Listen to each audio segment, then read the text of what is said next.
Truth over lies. Truth over lies. We see through the disguise. They keep us distracted while the world's on a fire. Truth over lies. Global games ain't playing. If we don't stay focused, we'll never get our land. They talk world peace, while they loading the weapons. Same script, different villains, same global direction. US pointing fingers that is well on screen, but the real war invisible, messing with minds of the people we seen. They say pick a side, red or blue, while the money keep printing and the truth stay new. Black folks caught in the middle of a chessboard play. Entertainment distractions keep us arguing all day. They don't want unity, they want noise. They don't want leaders, they want angry boys. Scrolling, debating, beefing online, while rapper per action get better in the headline. Truth over lies. They selling fear on the news. If we don't see the pattern, we'll keep falling for the rules. Truth over lies. Same empire, new face, so distracted people never win the race. They weaponize conflict, divide the globe. Sanction, invasion, money controls, but tell Black America to stay entertained while generational death never got reclaimed. Reparations ain't charity, it's a debt. Stolen labor, stolen land, don't forget. They want us beefing over nonsense and cloud, while the real conversation never comes out. Peace ain't possible without truth involved. You can't heal a wound you refuse to resolve, so we stand locked in, eyes wide open. No distractions, we decoding what's spoken. Focus, they want us blind, unfocused, focus. We too young to be hopeless. No more smoke screens, no more circus shows. Truth over lies. Truth over lies. They selling fear on the news. If we don't see the pattern, we keep falling for the rules. Truth over lies. Same empire, new face, so distracted people never win a race.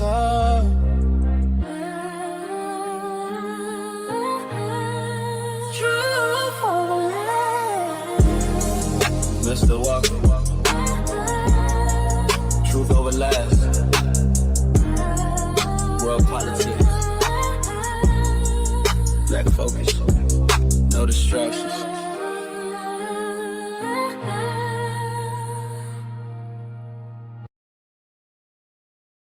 Yeah. Everybody got an opinion. Everybody got a narrative. When the lies get loud, truth gotta stand firm. This ain't outrage, this ain't clickbait. This is a responsibility. Truth over lies. Yeah. Truth over lies. Yeah. Truth over lies. Yeah, we stand on code. Yeah. Black roots deep. Yeah, we 10 toes bold. Days of confusion, we restore the soul. Yeah. If it don't build a family, we let it go.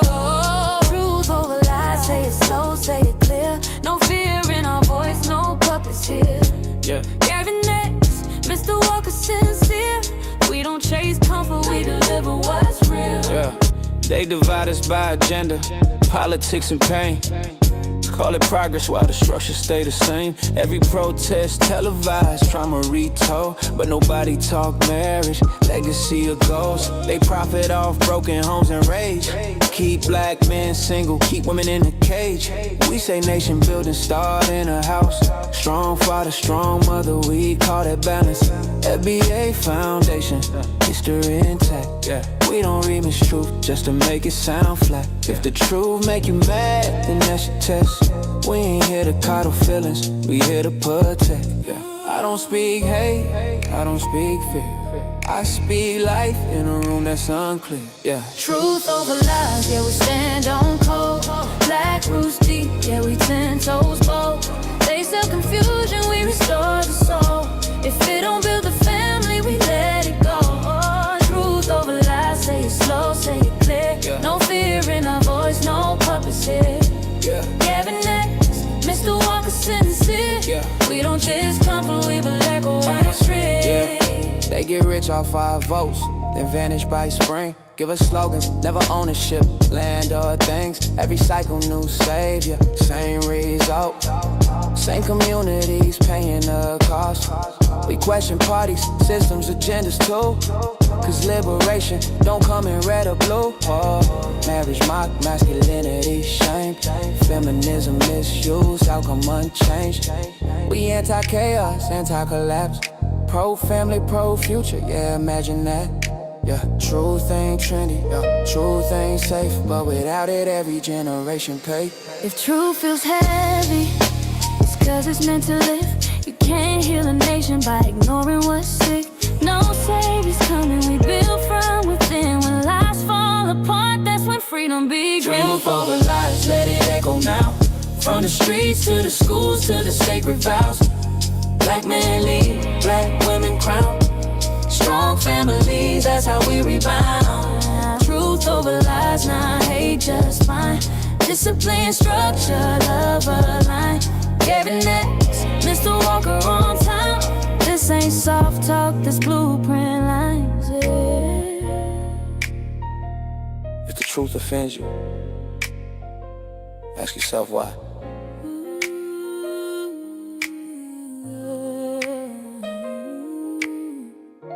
If it challenges you, it's growth. This platform ain't here to lie comfortably. Truth over lies. Yeah. Truth over lies. Yeah. Yeah.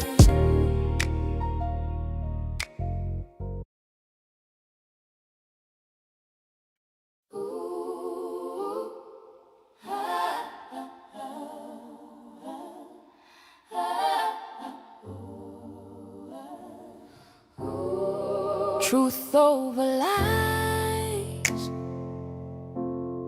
We see through the disguise. They keep us distracted while the world's under fire. Truth over lies. Global game, same plan.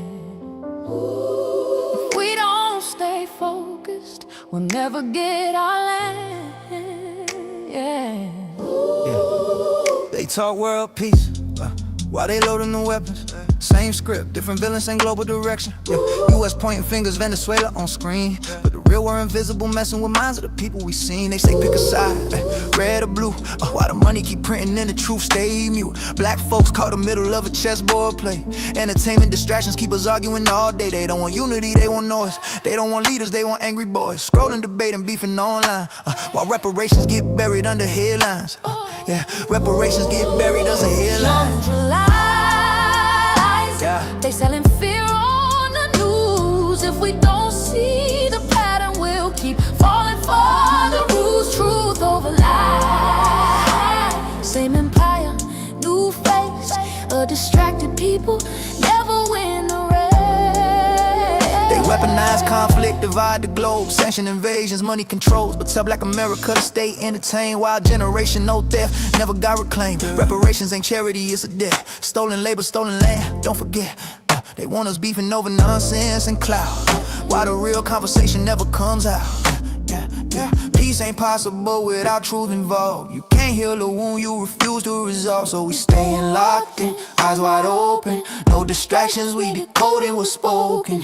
Focus. Focus. They want us blind, unfocused. Focus. Focus. For we too woke to be hopeless. No more smoke screens, no more circus shows.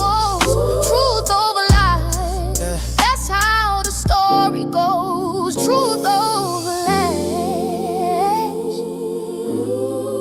Truth over lies. Truth over lies.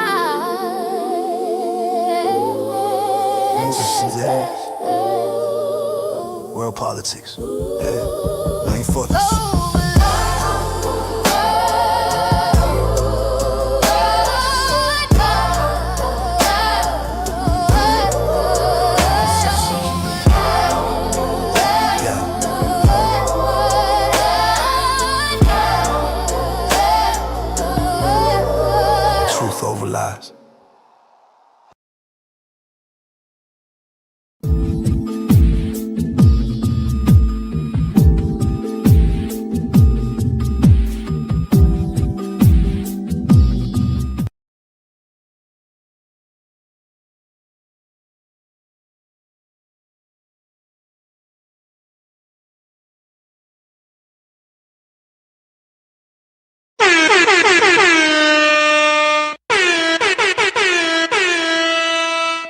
Welcome. Live Tuesday, Truth Over Lies, brought to you by Carpet for the Horse Productions.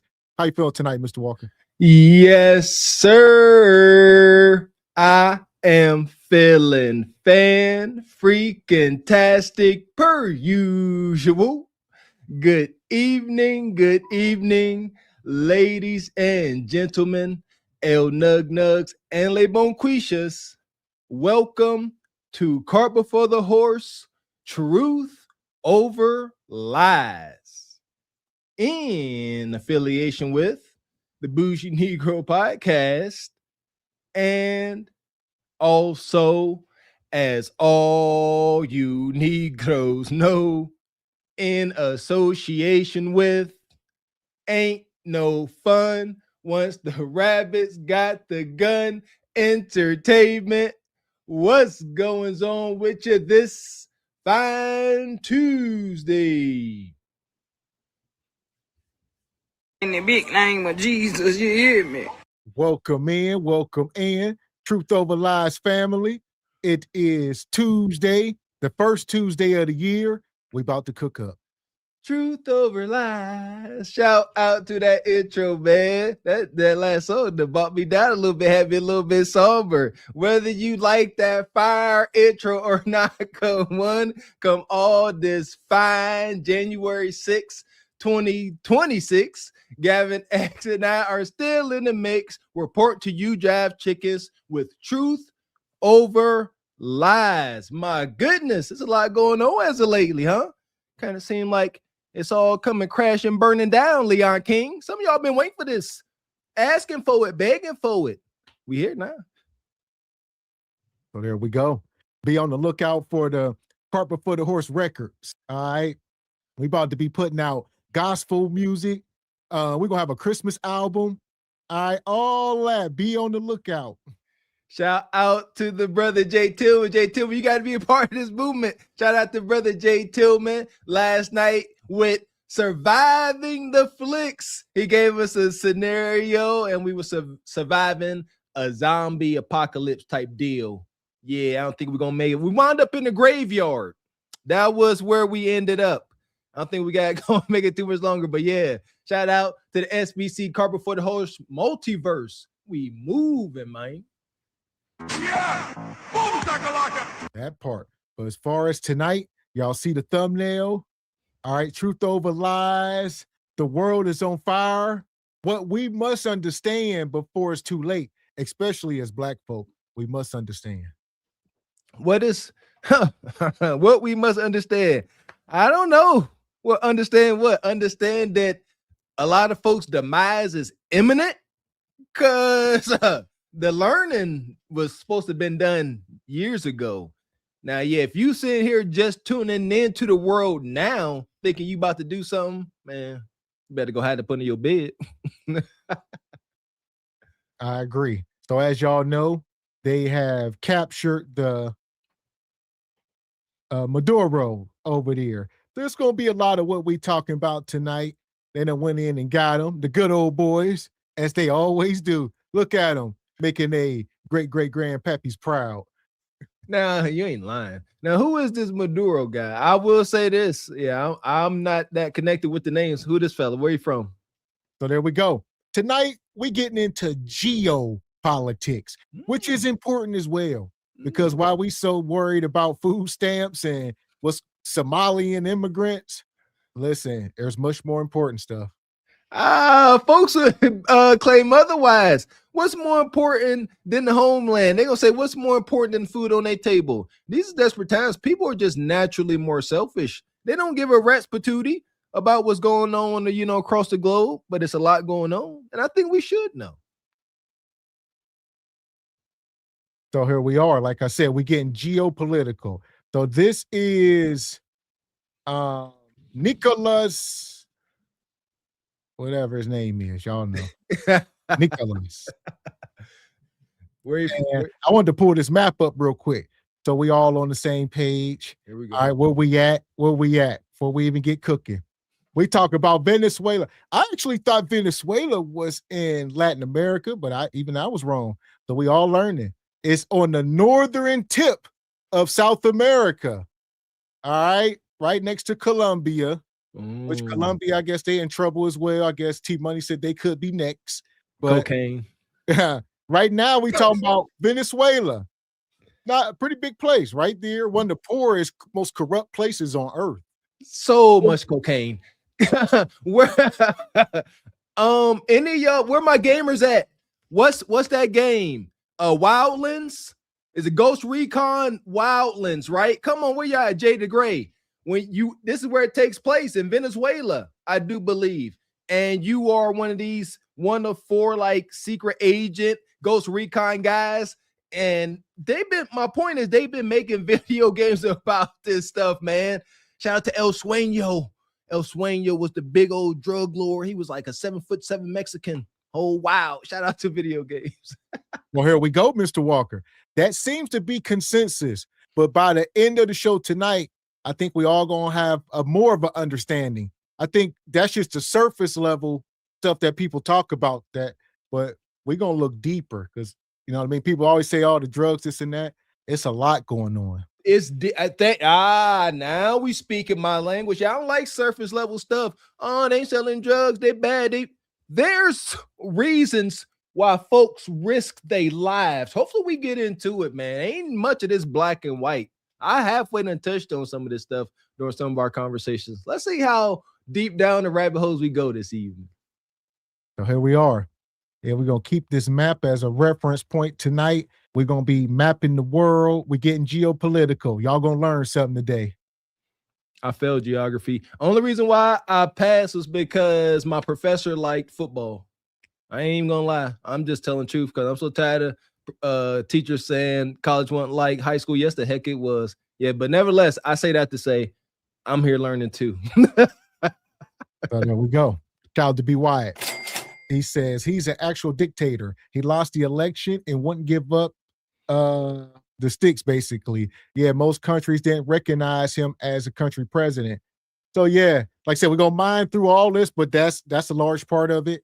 You know, he lost the election and refused to step down. Gangsta-ish. Okay.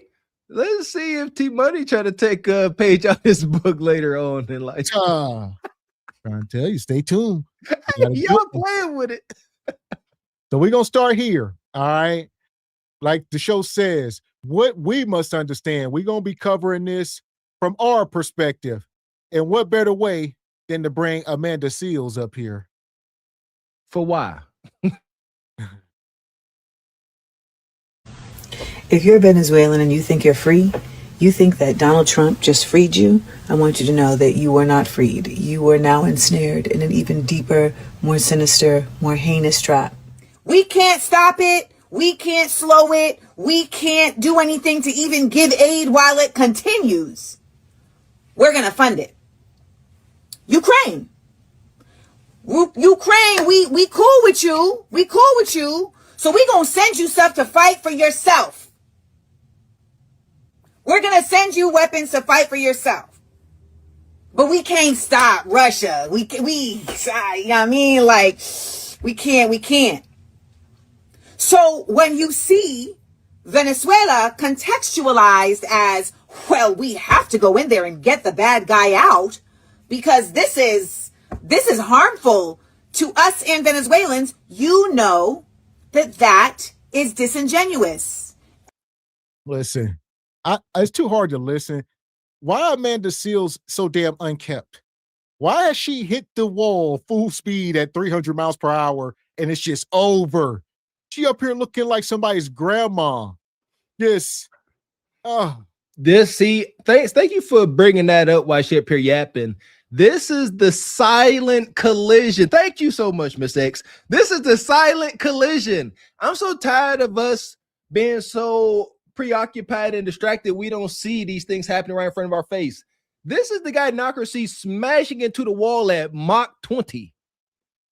But it's silent. So they ain't going to address it. But if you pay close attention, you'll continue to see individuals like Amanda Seales popping up. Amanda Seales, they're going to just start to look more and more homely. And that's the silent collision. Why cry? And she's sitting up here. Amanda Seales, she warns the Venezuelans, don't trust the system. first of all, these people, have you been seeing the videos? These people are celebrating in the street. They are throwing, everybody's damn near celebrating. They were under dictatorship. All right. A lot of these people were starving. A lot of family members were deleted. Y'all don't, have you ever lived there, Amanda Seals? How you gonna tell them what to trust? They've been up under a dictator. Have you ever been? There was no, the law was what the one man said. So if he decided that it was time to come into your house in the middle of the night, which he did many, many, many times, and wipe everything in there, wipe everything out in their breathing, then wasn't nobody gonna do nothing about it. The police was gonna be the police was gonna, he wasn't gonna do nothing. The police was gonna do it. If you ask me, they can celebrate all they want. I looks deeper. This dude want to be a dictatorship. This was just a solid excuse for T-Money and his gangster cronies to kick the door in and say, give me all that. Oil, everything, cocaine, I need it, all that. And it is hypocritical. So I need y'all to always remember that when you are on this internet, that you are not controlling what you see. You do have an algorithm that responds supposedly to what you're interested in, but the fact of the matter is this platform is a controlled space, making decisions about what messaging reaches whom. In the current context of the United States carrying out an extrajudicial kidnapping and attack on a foreign sovereign country for seizure of their resources, you cannot trust anything you are seeing that supports that. Oh my God, Grandma. Here's another thing. Ain't nothing new under the sun. This is, you know what I mean? That's another thing we're going to figure out tonight. This ain't like an isolated incident, the first time in history. This is what goes on the planet. People fight for resources. All right. Survival of the fittest.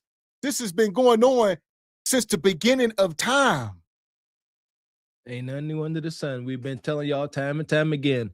It's hard to understand, because I think because of narcissism. No, we got to be doing something new, something hip. We got to be living something new that nobody else before us has lived. Wrong answer. We are creatures of habit. It's over. And what's happening is already done. And that's one thing I want folks to understand. They didn't start sending the helicopters. They bombed. They didn't already reclaimed it. This was planned years ago. We so lost. We think this maybe just developed in a week or day, a year. No, this been in the making. Now they just gonna execute flawlessly. Give me all that. Yes, this been going on since Obama was president.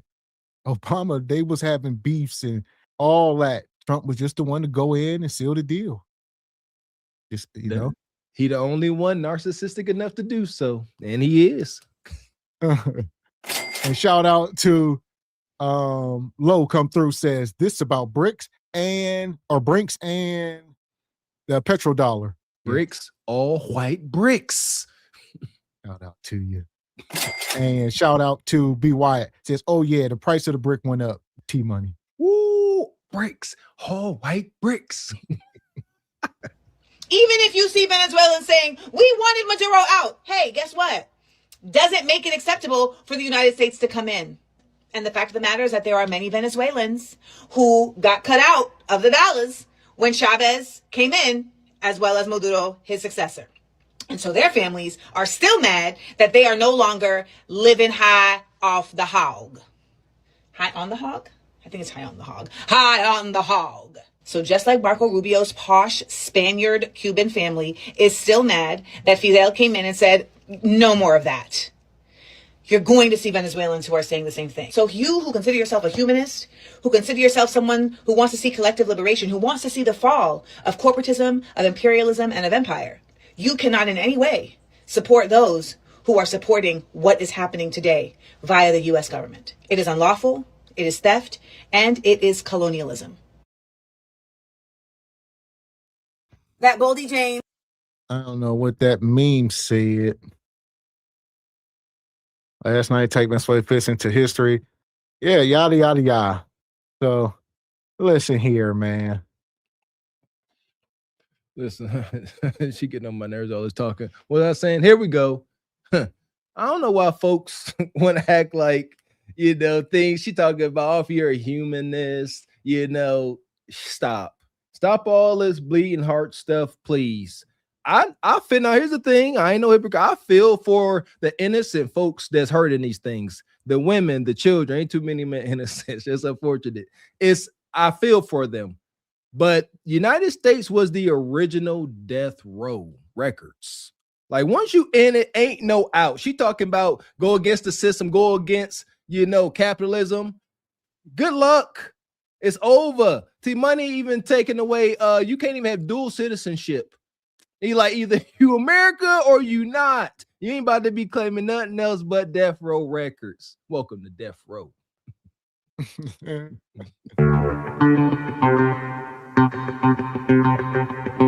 And shout out to Petty Sama, come through gifting 10 memberships. Appreciate you, Petty Sama, coming through at 10 of them boys, not bricks, 10 memberships. This Bentley that I'm parking in the church is not just for me, it's for the church, it's for us. Can we drive it? No, God wouldn't want that in Jesus' name. Amen, Pastor. Amen. This Bentley that I'm parking in the church is not just for me, it's for the church, it's for us. Shout out to Pastor Jamal Bryant. Appreciate you, Petty Sama. That Boldy James and Devon Wilson both owe me money. There are three main things that I am bringing with me into this new colonizer year of 2026. One, I am bringing with me the continued effort towards a free Palestine, understanding that a free Palestine is representative of a free world. It is a stronghold of Zionism that is required at present for it to continue to spread. And if it can be thwarted, then it is a huge blow to the effort of political control of Zionism. Two, I will be bringing with me into 2026 a continued annoyance at African people saying that Black Americans are doing performative Africanism, at West Indian, Caribbean people saying that Black Americans are lazy, and at FBA Black Americans calling themselves FBA Black Americans and saying that anybody else is not Black. All three of those gotta stop. All three of them are nonsense. All three of them are operative behavior, and all three of them are absolutely colonizer tactics to shut down any possible ability to shift the axis of evil. Man, the seal's on y'all top. She said, all you FBA ninjas, y'all colonizers. All right. She said she doing away with all that. But she ain't. I think we touched on that before. So I don't know. Yeah. Whole rap. Man, this is going. I ain't got time for this. Let's see here. I don't like politics. I ain't too much a fan of geography. And she haven't said a whole bunch of nothing.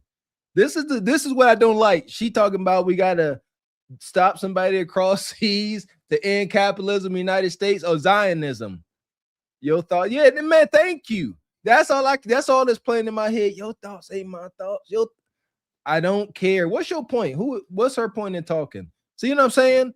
What movement is she starting? Why all this yakety yak? Just to fill space? I'd rather not. I don't give a fuck what you think, bitch. Your thoughts ain't my thoughts. At all. And shout out to Low Comeback. He says Gaddafi and Saddam didn't play the game. And yeah, he says BRICS takes the power from the US dollar. This is all about oil. Okay, BRICS is a different kind of currency. I thought you was actually talking about all white bricks. Okay, BRICS. Yeah, that stands for ain't that the countries that's coming together? What's that? Russia and China and is that really a thing? I've seen a couple little murmurs about that. Okay, interesting. I'm learning. And that's another thing though. So what I think we must understand with the whole geopolitical thing, you don't want to be up under Chinese rule or Russia. Y'all better go to some of these places. So I'm saying that's their end game. What you think they're gonna do with ninjas? They gonna come here and be most kind to you?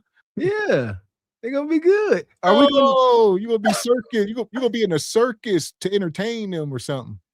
That's when you perish with your boots on, my baby. Yeah, so just saying. And shout out to TJ, says, what's up, fellas? TJ, hopefully we see you when we open the panel, brother. And he come back. He says, how can we reach out to her case manager to see if she's still taking her meds? Huh. I think she ate her case manager, allegedly. God damn. And Black Unity says, my opinion, if T-Money don't deport this broad, her presidency is a failure. If she's a citizen, revoke that ish. Okay, shout out to Black Unity. She that bad, huh? Now, I know we was talking before. Shout out to Ebony Dean. I believe her mom is from Grenada or something like that. So, I don't know. A lot. There's always something for people on this internet. Money. And shout out to Rachel with the 10 ball. Says BRICS is an acronym for the block of major emerging economies: Brazil, Russia, India, China, South Africa, with Iran, Egypt, Ethiopia, Saudi Arabia, and the EUA joining as new members 24, 25. Oh, okay. So folks trying to gang up against the U.S.? That's all I heard. I look at it from gang terminology. Oh, it's a turf war. Let's go. You see what I'm saying? So the title of tonight's show, The World is on Fire. What we must know before it's too late. We can't be up here keep talking about cocaine, ain't about none of that. All right, it's bigger things at stake. And last time I checked, we live in the US, so I know what side I'm on. Hold up now. Listen, I'm a little slow. I told y'all years ago I'm a crack baby. It's all starting to come to me now. So we got this coalition, and it's a South Africa. What about the rest of Africa? Separate. See what I'm saying? Oh my gosh, y'all are so messy. So you got United States, like, all right, y'all trying to get bucks, so now they're gonna take over Venezuela, get all the cocaine, the oil, the herbs and minerals. Then this group here, they getting their little gang. And then what Africa gonna do with that new president? See what I'm saying? So you got like the red, blue, and then you got independent. Africa independent, meaning we most likely gonna get crushed again. My good. Well, South Africa is its own country. So Africa, all the different countries on their own, whether it's Ethiopia, Nigeria, all these different places, they own their own. But South Africa is its own country within Africa. Egregious. Okay. I'm learning. Yeah, very egregious. Huh. And shout out to Ambitious. She come through, says, what's going on? Love your channel. Appreciate you, Ambitious. Appreciate you, sister. And Baba T, he says, devaluing the dollar globally. Okay, Baba T, we need you this evening, LG. Hopefully we see you. So here we go. If you're just coming in, make sure you hit the like button. Shout out to Baba T. We about to learn somewhere we at. I'm pull another video up here. Hey, get her going. I see TJ. Yeah, hopefully the heavy hitters come up. There you go. Yeah, teach us something. I was a little ignorant. I need to learn. I'm ready to learn something. I'm coachable. So here we go. I'm pull this up. Y'all know Anton had to get in on it. Here we go. Down. Back in 2016, and I remember your RNC speech, and you were saying that regime change and nation building. Where? When you were speaking at the RNC back in 2016, you were criticizing regime change and nation building, the U.S. being involved in that. It seems obviously that your stance has changed on that. What led to that? And is the U.S. nation building now? Is that? This isn't a country that's on the other side of the world. This isn't a country like we have to travel 24 hours in an airplane. This is Venezuela. It's in our area. The Don Road Doctrine. So is that what you would say, that we're in the business of nation building? No, we're in the business of having countries around us that are viable and successful. Did he call it the Don Row? When it's the Monroe? Trump out of pocket. Well, it's the Monroe Doctrine.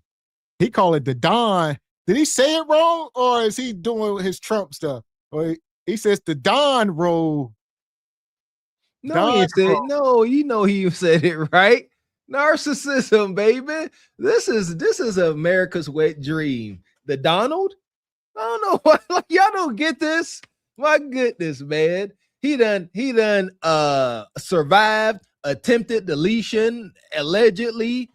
Still don't know. I think I see some ketchup on his collar right now. This is him. This is Big H, the biggest of I's and the biggest of M's. This is him. He can do and say whatever he won't. Prove him and me wrong. So there you go. And as far as the Monroe Doctrine, that's something they drew up back in the day, which prohibits, these foreign countries from coming on any Americas So whether it's North America or South America, they cannot come and put a base, whether it's Russia or China. So it's not just America. You can't come in any of the Americas from the bottom tip of South America all the way up through Canada. Y'all are not allowed to come over here and set up a base. That's the Monroe Doctrine. So, that's part of what we're going to mine through. And that was set in place by declared by President James Monroe in 1823. Daggone right. Smart, huh? I would say so. Yeah, don't be putting no bases on could y'all imagine? And that's what Mr. X is saying. Like, you got Russia and China running stuff. That's why they got this, because Russia gonna be like, hey, I gotta have a home base over there. We over there. Yeah, let me get a home base, cuz.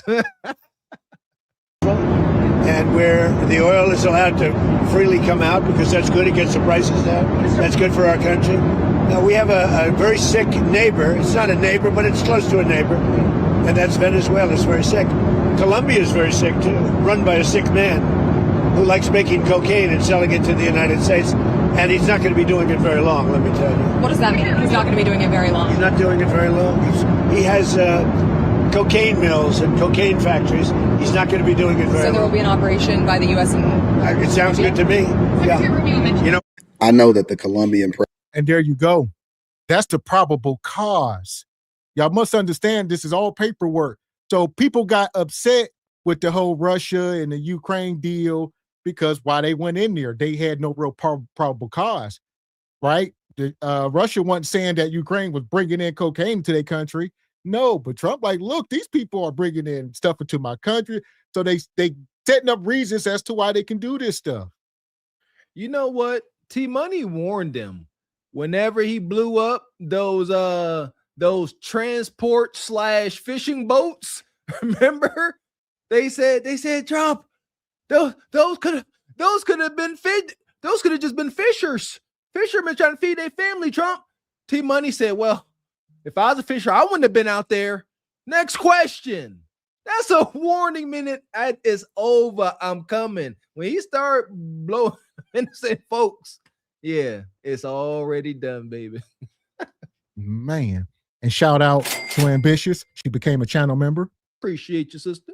Appreciate that. And Rachad Media says, Mr. Walker, you sound like Kendra with the Africa talk. Africa is a continent. I didn't call it a country. I didn't do that much. All right, I'm gonna be quiet. I'm just gonna be quiet. I gave a disclaimer as soon as we started. I didn't do too well in geography. I'm learning. Can folks learn on the internet? The answer is no. Here we go.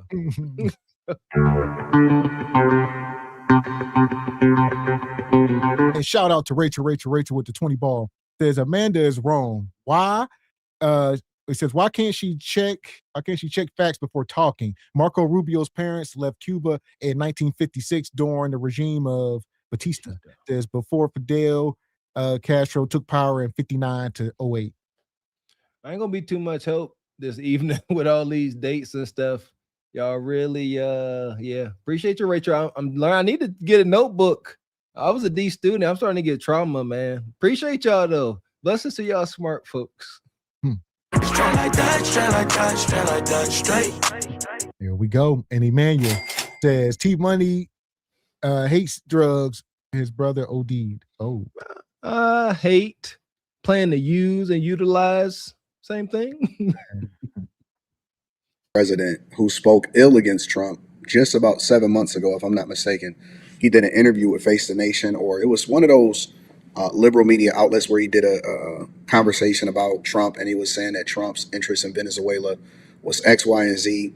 And I remember looking at the video, and I didn't do a reaction video to it because, it was a lot of translating, and I didn't want to go through all of that type of stuff. But I guess my point is that I think that one of the things that happened when he went and captured Maduro, because Maduro was very vigilant and talking big stuff, and he was saying that he had over, all of these soldiers and all of these different people, you'd have to get through all of them to get through him. And he was saying that, it would take a long time for you to even have a conversation with him. And behind the scenes, they were saying that Maduro was trying to negotiate because he had already obviously stolen an election and he was talking evil against Trump. But that's probably the one thing that you didn't want to do, is make yourself an example. And it took them less than an hour to go in there and get him. And they was just waiting for the weather to be right for them to go in there and get him. But I know that one of the things that it did was that it set a precedence, and it put everybody else on notice that be careful what you say, and be careful how you play in the United States of America, because in the middle of the night they can come and get you, and that could be the whole end of your regime. And him saying this against Colombia is telling. He's warning him openly, and he doesn't mince words. Obviously, Trump is a F around and find out type of guy.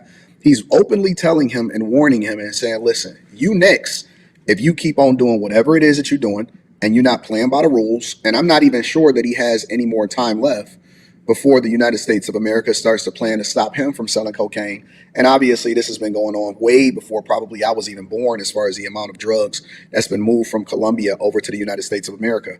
But the one thing that Trump doesn't do is that apparently he doesn't bluff. Apparently he doesn't play games, and apparently he is about that life. And so the minute that you start to make... That's why I say it's a dog whistle. It has nothing to do with the illegal substances. All right. They make money off this stuff. Let's not forget who dropped it off in the hood. It's dropped off the crack. So the government, they do that for white folks. They pandering to their white base when they do this type of drugs, keeping the drugs, No, it's about the geopolitical stuff, about the oil, about the money, about the dollar, about these different countries trying to come to power, but they ain't about to scare the American people by telling the truth. They're just gonna say it's drugs and everybody gonna buy it because it's like half truth, Exactly. Again, they need they need a reason to go in. They can't just be like, hey, T-Money, it gotta look kind of sane. It can't be like, hey, they got oil, we need that, I'm gonna go get that. Can't say that. But hey, they're bad. We always gotta wherever we go, don't y'all realize that we gotta demonize them? We have to. Okay, probable cause. So why are we going? Bricks, actual all white bricks they got. Well, like he said, we already got our hand on that, but you gave us a reason to come over there. It's just blackmail, always pending blackmail. That's why folks don't like the U.S. U.S. come over, act like they doing deals. Hey, let us get some bricks. We're gonna let y'all do what y'all want. And then soon as they want that oil, all them bricks y'all been moving, time to pay the piper. Shout out to the movie Training Day. How Denzel did the one white dude, hit him in the chest. Yeah, you good until you ain't no more. But they always gonna come, time to pay up. Things difficult for the United States of America, he's going to do what's in our best interest.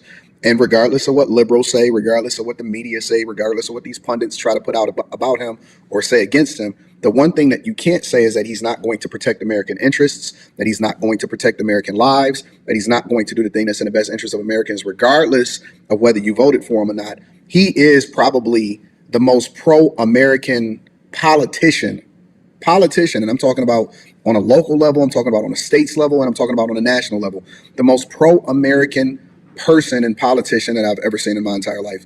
And it's a blessing to get somebody that's a straight shooter that doesn't talk behind the scenes. Now, of course, the reporters are going to ask a question, and they're going to make it seem, are you going to do that next? And it's like, well, why would he tell you strategy? I know you got to ask the question because they have a job to do and they're getting told what to do from the producers and stuff like that.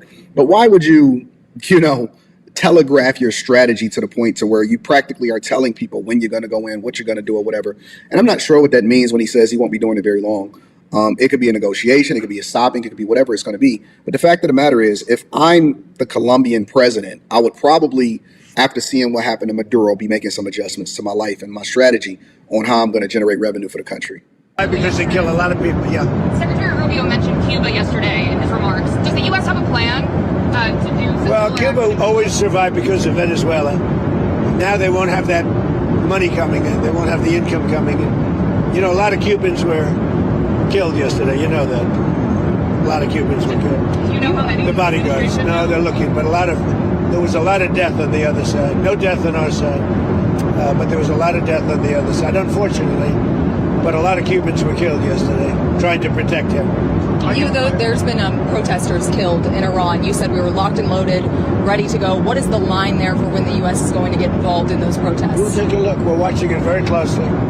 If they start killing people like they have in the past, I think they're going to get hit very hard by the United States. Can I just add something? So when he first got elected in January, we met, biggest comeback ever. We talked about Trump, this is wicked. They sit there talking cash money. So Yeah, what they trying to go after Colombia, Cuba, Nicaragua, Venezuela. These are some of the last countries with dictators down there. It's only like 4 of them left in that whole region, and they trying to flush them out. Trying my foot is over. T Money, he has got to be the only president ever in the history of presidents to ever be up doing interviews and use words like killed. And come on, you supposed to have some couth. We had to neutralize. That's why I say I don't know why y'all so surprised. He just talked. We neutralized, some insurgents. We had to neutralize some folks to get the job done. That's how you say it. He we went in there with machetes. You should have seen the gore and guts everywhere. He is the American wet dream. God dang it. Is that really? I didn't feel it was a comeback, actually. So, because the first one was... The bottom line is, we talked about a drug caliphate in our backyard. We had Venezuela, we have Cuba, we have Colombia in our backyard. And these 3 countries have been condemned ever since I've been in politics. Joe Biden put a $25 billion bounty on Maduro's head. Chris Smith, the day he got inaugurated, said, I hope Trump will hold Maduro's feet to the fire. You did. So what has he done? He's going to clear our backyard of a drug caliphate. Countries run by... Yeah, this been going on. Y'all heard it right. Biden put $25 million on the dude's head. And he be antagonizing Trump. He be down there dancing. He be down there dancing and singing, antagonizing them. He be doing all kind of salsa and stuff. They be like, it's $25 million on your head. He come out in front of his mansion. He start dancing. Come on, come get me. And whatever. So I guess they did offer him asylum, and he said no. So they offer him asylum. They said, we'll remove you. We'll go put you on the island off the coast of Turkey somewhere. And he said, absolutely not. Yeah, because it was going to be a prison asylum.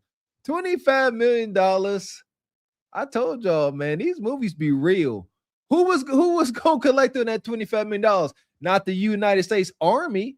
They already getting paid.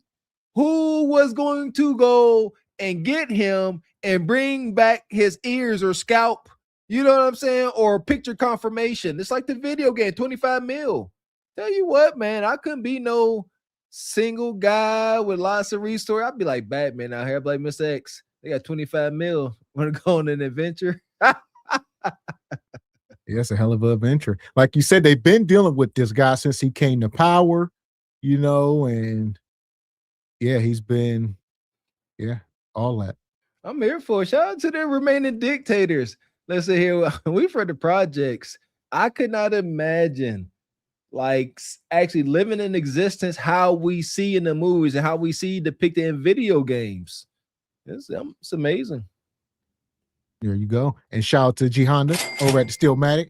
Says this whole thing was to counter Beijing because Venezuela is in debt to China. Trump just simply beat China to the punch. Checkmate. That's a power play. Okay, G Honda, I see you. Nice point of view. Come up when we open the panel. Jav Chicken. There we go. So if you're just coming in, hit the like button. Narco-terrorist dictators who murder, rape, send drugs into our country to kill thousands of our citizens. To my Democratic friends, you should be celebrating this. When bin Laden went down, I was the first to applaud President Obama. This was one of the most sophisticated military operations in the history of the country. What they were able to do was amazing. They knew we were coming. We had a good part of the Navy, and they were able to capture this man alive. No military in the world could have done it. And as to this commander-in-chief, I mean, that is true. That's another thing. I mean, the Navy was parked outside of Venezuela. We pulled the map up here earlier. So that's another thing, up here in Venezuela, up here, all this. The Navy was, I think they say 1/3 of the U.S. Navy was stationed in the Caribbean Sea, right outside of Venezuela for the last 30 days. So he knew they was coming. They brought the Navy. They started bringing in all the ships. They set up shop for the land. That's why they were shooting all them boats down. Everything coming out, they was set up. 1/3 of the Navy was right there. They said, anything coming out, ain't nothing coming out of here. All right, and we about to come in there. And the dude knew they was coming. He was, heckling them. Yeah, come get me. And they came and got him. How terrifying does that have to be? You this dictator, you sitting in your mansion around your 304s, gold and rubies, and your head hits me come running in. Hey, not they out front. Not just a couple men out front. Hey, they got warships parked outside in the water, boss. Yeah, boss. They say nobody come in, nobody leave, boss. They blowing everything up. That's got to be pressure. You done got the attention. One man got the attention of United States Navy. Ain't that man? That's like 5 stars. Shout out to Grand Theft Auto. 5 stars my foot. That's like 20 stars. Man. So shout out to Rachel. Says T Money did not follow protocol by getting congressional approval before going into Venezuela. Trump did not follow protocol by getting congressional approval by going into Venezuela. Uh-oh. What's the penalty? I hear you. And I believe you, Rachel. But what's the penalty? Well, that's why everybody up in arms. So that is a fact. Yeah, it's not. So he didn't. Like you said, he used his executive power, which they say he wasn't allowed to do, but he did it. Why? Because all his boys is in power. All the generals and all the people in charge of things work for him. So again, what's the penalty? He didn't get approval. Seemed like he didn't. It appears he didn't have to. There you go. Setting precedents, like you said, going forward for, different presidents in the future to be like, look, I'm gonna do this because y'all ain't say nothing when he did it, So, but some of this stuff is against the rules. Like you said, there's a chain of command for a reason, so that the president can't just start doing whatever he want to do. This has to go through them, and then we'll say, okay. Makes sense. Makes perfect sense to me. Nevertheless, they don't even have to follow the rule makers don't have to follow their own rules. Astounding. Gangster. So here we go. Something people talked about doing. You just wait for Cuba. Cuba is a communist dictatorship that's killed priests and nuns. They've preyed on their own people. Their days are numbered. We're going to wake up one day, I hope in 26, in our backyard, we're going to have allies in these countries doing business with America, not narco-terrorist dictators killing Americans. This is a big frigging day. And everybody in the world is thinking differently than they were just a few days ago because of what you did. So you heard it straight from their mouth, over to us. And they're warning them. They told them, they warned them. Obviously, they're not messing around, and they're going to continue to execute on it. And I think that this is a great thing to be alive to witness this in real time. Trump's legacy grows as he continues to do the thing again that's best for the United States of America. And, there is no limit to what we can achieve and what we really could accomplish. And this is one of the reasons why you want to invest in the military, because the military is one of the things that we're leaning towards or leaning on in order to ensure that we are successful here in the United States of America. So here we are. All right. We just warming up. If you're just coming in, hit the like button, but we're trying to gather some of the facts, or not just data. I mean, we don't know what's facts. By the end of this, like you said, we're going to drop the link. I know some of y'all, we're going to bring up some of the geniuses in the audience. I know y'all got the facts. I would like to know what some folks' concerns. Me, myself, I don't get too mostly involved in politics. But I do like to understand other folks' point of view because I want to learn. I'm not staunch in my beliefs or lack thereof. Like, yeah, I'm like the referee. You see, like you can persuade me, teach me something. I don't see nothing crazy happening, but folks is all up in the uproar. I don't know who y'all think. I keep saying it on multiple shows. The United States was established by a bunch of men that wanted to do what the hell they wanted to do. Here we are. They doing what they want to do. And they got lots of guns now and lots of money. All right. So here we go. This wouldn't be a topic without The View. We got The View. We got Whoopi Goldberg and all of them. They had to weigh in. I'm gonna be your public pretender, Whoopi. Come on, give us that bull-ish. I know it's coming. And shout out to Baba T. He come back with a 10 ball. He says, I think Obama did 11 or 12 strikes without congressional approval. Not the golden child, not Mr. Hope himself, not Mr. Peaceful Obama. So there we go. Gathering data. Shout out to Baba T. Yeah! Boom, shakalaka! Remember when you know who kept campaigning on this promise? We're getting out of the nation building business. We must abandon the failed policy of nation building and regime change. Our current strategy of nation building and regime change is a proven absolute failure. So remember all of that. Well, now America and the world have a lot of questions after the U.S. captured Venezuelan President Nicolas Maduro and his wife Celia, who are about to appear in a courtroom right here in New York. And the administration can't seem to get the story straight about their plans in and out of Venezuela. So here we go. I guess the previous video showed that. So she's showing these videos from his first presidency, you know, back in 16, 17, where he was against this kind of stuff, I'm imagining. But he went on to say, look, that was overseas. So that's what they asked him on the plane. They asked him the same question, like, oh, we thought you was against regime change and overthrowing people. He said overseas getting involved, but along the Americas, there's the Don Road Doctrine. All right. And they are violating. So, yeah. She said, shout out to Whoopi. I knew the boys was coming. So her claim is that since he said, you know, no regime change, no governing world, all this bull crap in the past, now they can't do it now because they want to. This is what baffles me about folks' pushback on the government. If they make a decision on Monday and they decide on Tuesday that it does not fit what they wanted to do, they will simply make a bylaw, sub policy, and change it, or just put some white out over it. My point is, so what? That she talking about he can't get their plans right. They got their plans straight. They there to extract resources. We talking about, Whoopi? And protect the land. Like you said, I'll pull this back up, but the net of it, I mean, we talking about Venezuela. Look how close Venezuela is to America. We must understand Venezuela, Florida, you know, right here, Cuba and Venezuela. Look how close they are to America.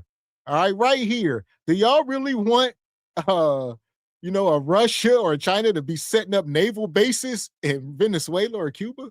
Absolutely not. Yeah, y'all don't get it. I've been said this. The scariest thing I believe is for one of these dictators is to get terminally ill. Somebody flow with me for a second here. You a dictator, you Kim Jong-un or whoever, Putin, and you get terminally ill. I think somebody do got like bone cancer or something. And you like, you know what? Before I go out, I will go out as one of the most infamous men on earth. I am going to launch many a missile at Florida. I'm about to sink Florida right out. I'm going to disconnect it right off the continent of the United States. All that. And shout out to Sister Gwendolyn. I see you in the chat. Greenland is next. It's geopolitics. We all play Ages of the Empire. We got to act like, I don't know about y'all, man. Strategy. It's global strategy. So even when we go up here, shout out to Gwendolyn. We go up to Greenland here. Look how close that is to America. So that's like you say, some of these places, you don't want these people trying to get there and set up bases. That's what they want to do. So you got Russia and China. They want to get bases as close as they can to us, knowing they ain't allowed to, but they want to befriend some of these other countries because they know they poor. I'm going to give y'all some bread. But nah, we going to go in and overthrow them because they ain't listening to the rules. The rules. What are the rules? Whatever the heck we say at the time. The Monroe Doctrine. It's clear. I love it. How you want to follow it, that's on you. There you go, but you ain't moving fast enough. T-Money said, pledge your allegiance. Ninjas out here trying to, you know, move with these bricks. All right. Or you get down and lay down. Shout out to state property. I get it. And thank you. Now, Ages of Empire, a video game. Now you speaking my language. Yeah. You can't have them too close. Yeah, those big old catapults. There you go. On the game, they had catapults. If they got too close outside your walls, you can't even attack them, but you just got big boulders coming over your castle walls. Here, no boulders, missiles, nukes. Ain't no coming back. So, yeah, they want to get as close as possible. But here we are. We're learning today, folks. Hit the like button. Maduro right here in New York, and the administration can't seem to get the story straight about their plans in and out of Venezuela. Take a look. We're going to run the country until such time as we can do a safe, proper, and judicious transition. Is the United States running Venezuela right now? What we are running is the direction that this is going to move moving forward. And that is, we have leverage. This leverage we are using and we intend to use. Don't ask me who's in charge, because I'll give you an answer and it'll be very controversial. What does that mean? Yes, we're in charge. Colombia is very sick too, run by a sick man. So there will be an operation by the U.S. It sounds good to me. We need Greenland from the standpoint of national security. Cuba looks like it's ready to fall. I don't know how if they can hold out. Are you considering U.S. action in Cuba? I think it's just going to fall. I don't think we need any action. It looks like it's going down. It's going down for the count. It's going down. So, shout out to Gwendolyn. Like he said, Greenland, this is national security. People trying to set up bases too damn close, all right? They getting frisky. And he said, what y'all going to do with Venezuela? Y'all going to put somebody... He said, who in charge? Trump said, we in charge. What y'all going to do with all that oil? It's our oil now. He said, hell, we was paying them for oil. Now it's ours. Y'all just went and take it. No, we didn't just go in and take it. They was over there moving illegal drugs and narcotics to y'all children. Oh, okay. Okay, see that? Now y'all done forgot.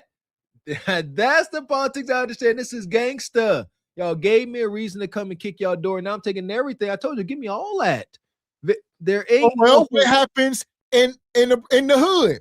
What happens when D-Boy Nug Nug get hit with a RICO case and the federal government come kick your door in? They seize everything. They taking all your assets. They taking you to jail, and you know, Venezuela, and they taking all your assets, whether your car out there with the 30-inch rims, all the money in your safe, all the property you own. We are seizing everything.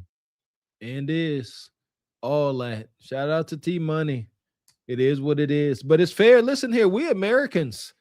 Oh, but yes, we are. Like Mr. X said, do y'all? Yeah, so a lot of folks on U.S. soil are against us. What are Amanda Bynes and why y'all against this? Y'all, we are on U.S. soil. We just how we say over here, you know, whether we are FBA, Haitian, African, we all black. That's the way the rest of the world sees us. We all are godless Americans to the rest of the world. So yeah, ain't none of us exempt. If they come over here with that loud-ish, it's gonna be heck to pay, but it won't. I do know this a little bit about history and war. Some Asian general, you know, he warned, you know, his folks. He said, hey, y'all could never invade U.S. soil. He said, because he said, there is a gun behind every blade of grass. I find that to be one of the most fascinating aspects about United States. Everybody is armed to the T. So you think about it. If things really did just go completely south and we got waves of foreigners rushing our shores, it's just rounds coming from everywhere. This is the last place you want to try to invade. That gives me a little bit of peace. Going down. It's going down for the count.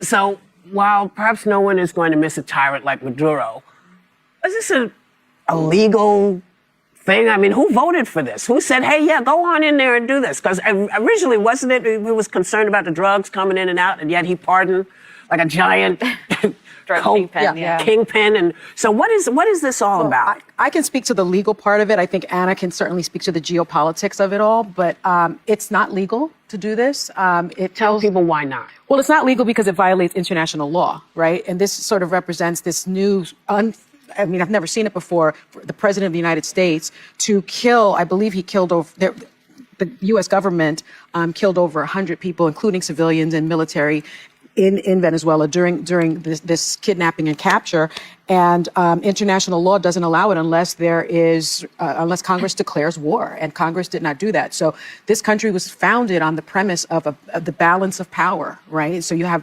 checks and balances. So you have co-equal powers co-equal branches of power. So you have the judicial branch, and then you have the executive branch, which the president is a part of, and then you have, of course, the legislative branch, and that's Congress. And they're supposed to check each other. This president is doing whatever the heck he wants without any checks or balances. And I have never in my lifetime seen this type of regime change, which is what we just saw, work out well for the United States. It just doesn't work. And in my view, this is completely 100% illegal.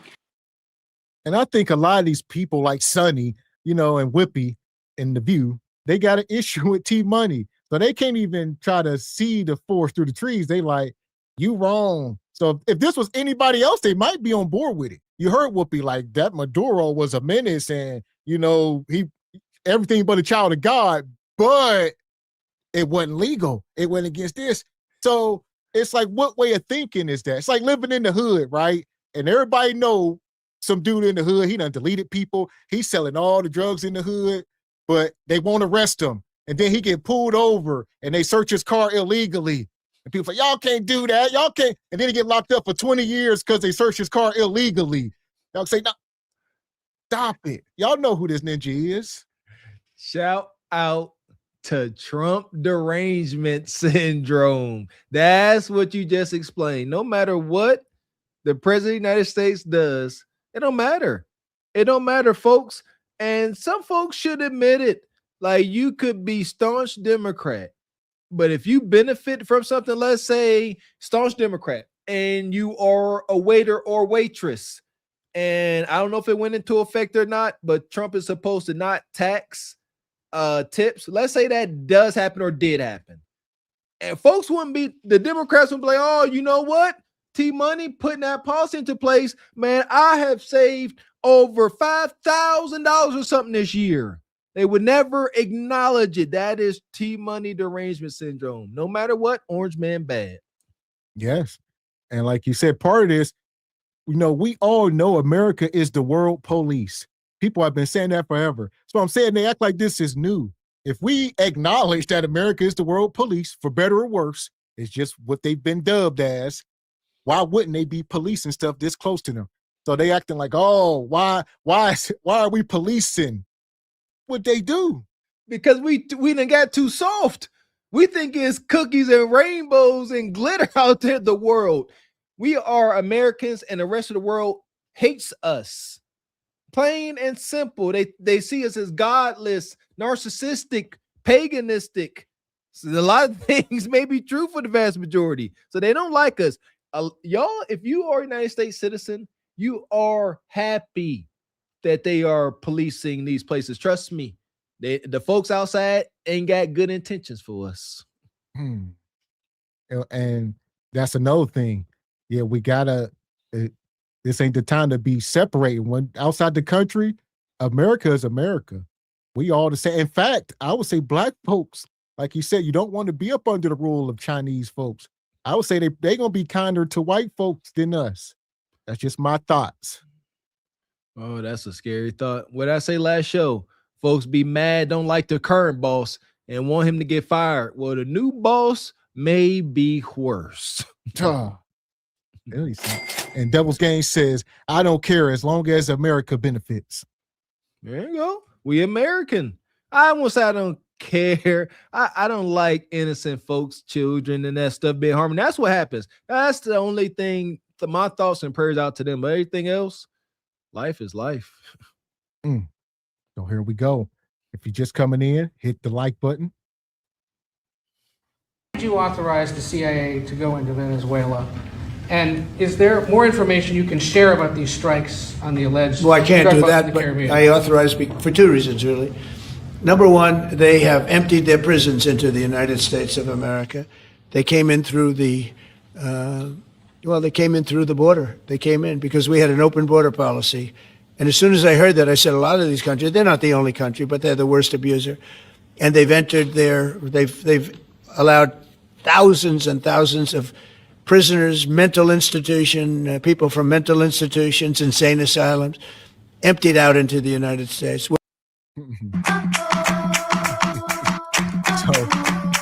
that's what I'm trying to say. People talking about international law. This is why they bringing all this probable cause. This is covering their tracks. No, we ain't violating nothing. They are bringing drugs into the country. We ain't violating nothing. They emptied out their prisons and let the prisoners in. How do we know? Because we've been capturing people and interviewing them, and they are telling us. All right, I was in jail. They let me out. They told me come here. They got evidence. So it is what it is. There you go. Probable cause. It's just adding up. We're going to demonize them, whether true or not. Understand something. For a lie to be good and effective, there has to be some truth in it. There has to be. But America always going to throw a little extra stank on there. Oh, we got to stop them. They're doing bad. All the drugs. What about the oil and stuff you have subsequently acquired? Spoils of war. There you go. T-Money say it. Say spoils of war. That would have been the biggest headline of 2026. We're bringing them back, but that's a really bad. And they did it at a level that probably not many countries have done it, but not like Venezuela. They were down and dirty. And the other thing are drugs. We have a lot of drugs coming in from Venezuela, and a lot of the Venezuelan drugs come in through the sea, so you get to see that. But we're going to stop them by land also. Does the CIA have authority to take out Maduro? Oh, I don't want to answer a question like that. That's a ridiculous question for me to be given.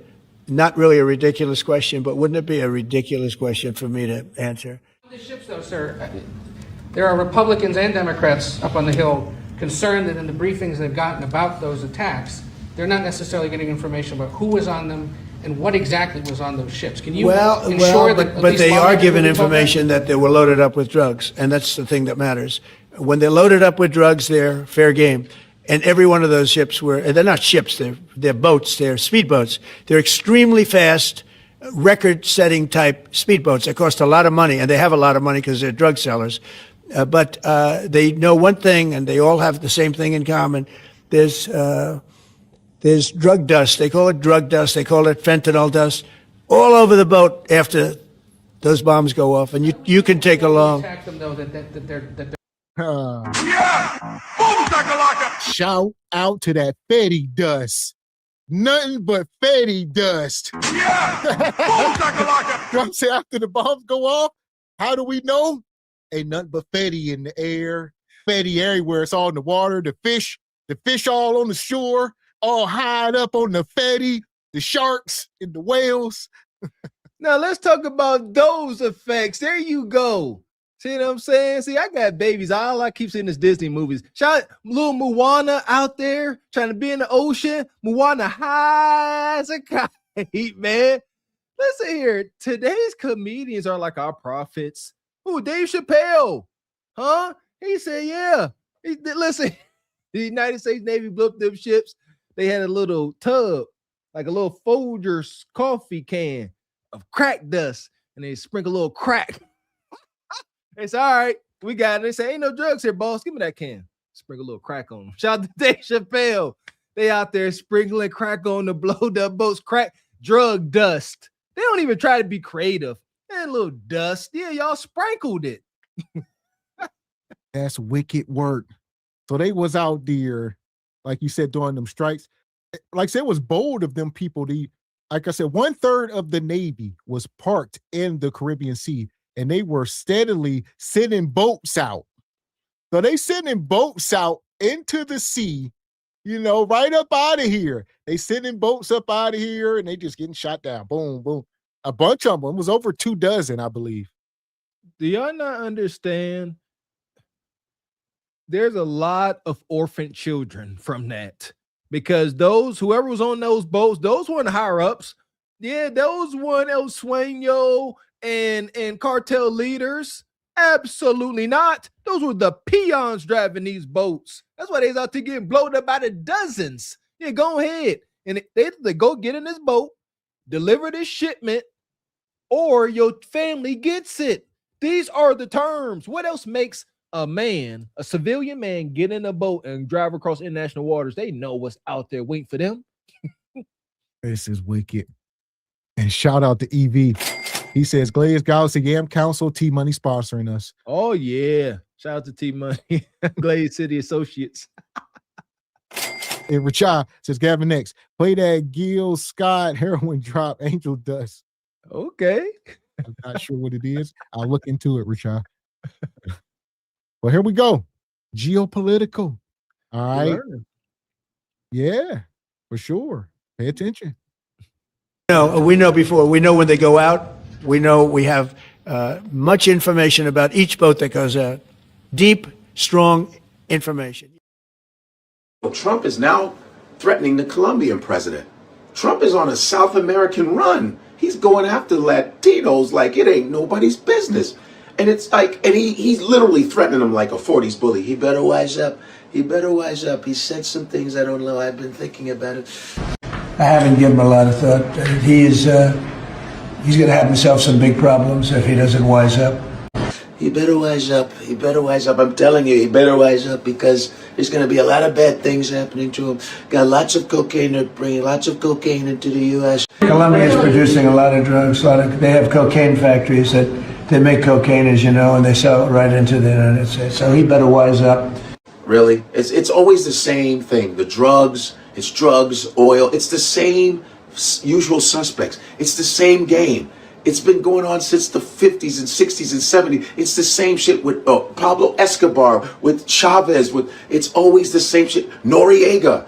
It's the same repeated bullshit. Since the fucking days of Reagan. Well, there's too many drugs we have to stop the drugs. And Reagan was bringing drugs into Harlem and all this other shit. That's what I'm saying. Because it's not about stopping the drug. It's about stopping it from people who don't want to listen to us. You know, that's how they are rocking with it.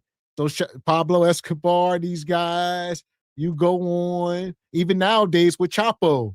And like you said, Noriega, it's been going on. They are in business with these men. It's when these men think they can be in business with people that we don't like. We told you don't do business with them over there. You can only do business with us. And when you think you can, we got an issue. They make shows like Gangland, movies like Ghost Recon Wildlands. They show us year after year, time and time again. They know exactly what's going on. And they show us in the game that they're a part of it. They show us, they like right in our face at this daggone point. And you better wise up. I love it. I love those nonchalant, extreme threats. You better wisen up. What does that mean? You need to move in a way that is going to preserve your life immediately. That's it. Sound like something kind of, you better wise up or you might stub your pinky toe. No, we about to send a drone and wipe out everybody you thought you knew. That's what that means. So yeah, like you said, this is, classic case of U.S. imperialism. What it is, that's what they call it, and they try to put their might on these people, poor countries. They want them to stay. Look, they feel like we do good enough business with y'all. If y'all start doing business with the Chinese or the Russians, y'all gonna feel like y'all don't need us, and then y'all gonna become an enemy. We need somebody in charge that's always our ally. Y'all don't ever need to color outside the lines, ever. And they gonna make sure you don't by having this on you. We know you deal in illegal business, but it's okay long as we part of it. Soon as we ain't, we always got you by the short and curlies. They always hold you, even when y'all doing business together. But as soon as you don't, they just yank. And like you said, the thing is, they can do some degree of business, but the problem is when these countries they're trying to move in. So yeah, you can sell Russia some oil, but the problem is Russia's trying to come in now. They're trying to start building infrastructure in your country. Now y'all crossing the Monroe Doctrine line. So that's how it always goes. They don't need y'all oil. They only doing business so they can get into the country. They don't need anything from y'all, besides the territory. Taking, again, another example of taking land from the poor. My goodness. It's the same repeated bullshit. Since the fucking days of Reagan. Well, there's too many drugs we have to stop the drugs. And Reagan was bringing drugs into Harlem and all this other shit. He was one of the biggest drug dealers. And then his wife was like, they know the drugs. It's the same damn game. And Trump is literally fucking sounding like a 40s bully. And he goes, they're bringing cocaine into America. Okay, please. Really? You trying to stop drugs? You trying to stop drugs, Trump? Really? Too much cocaine.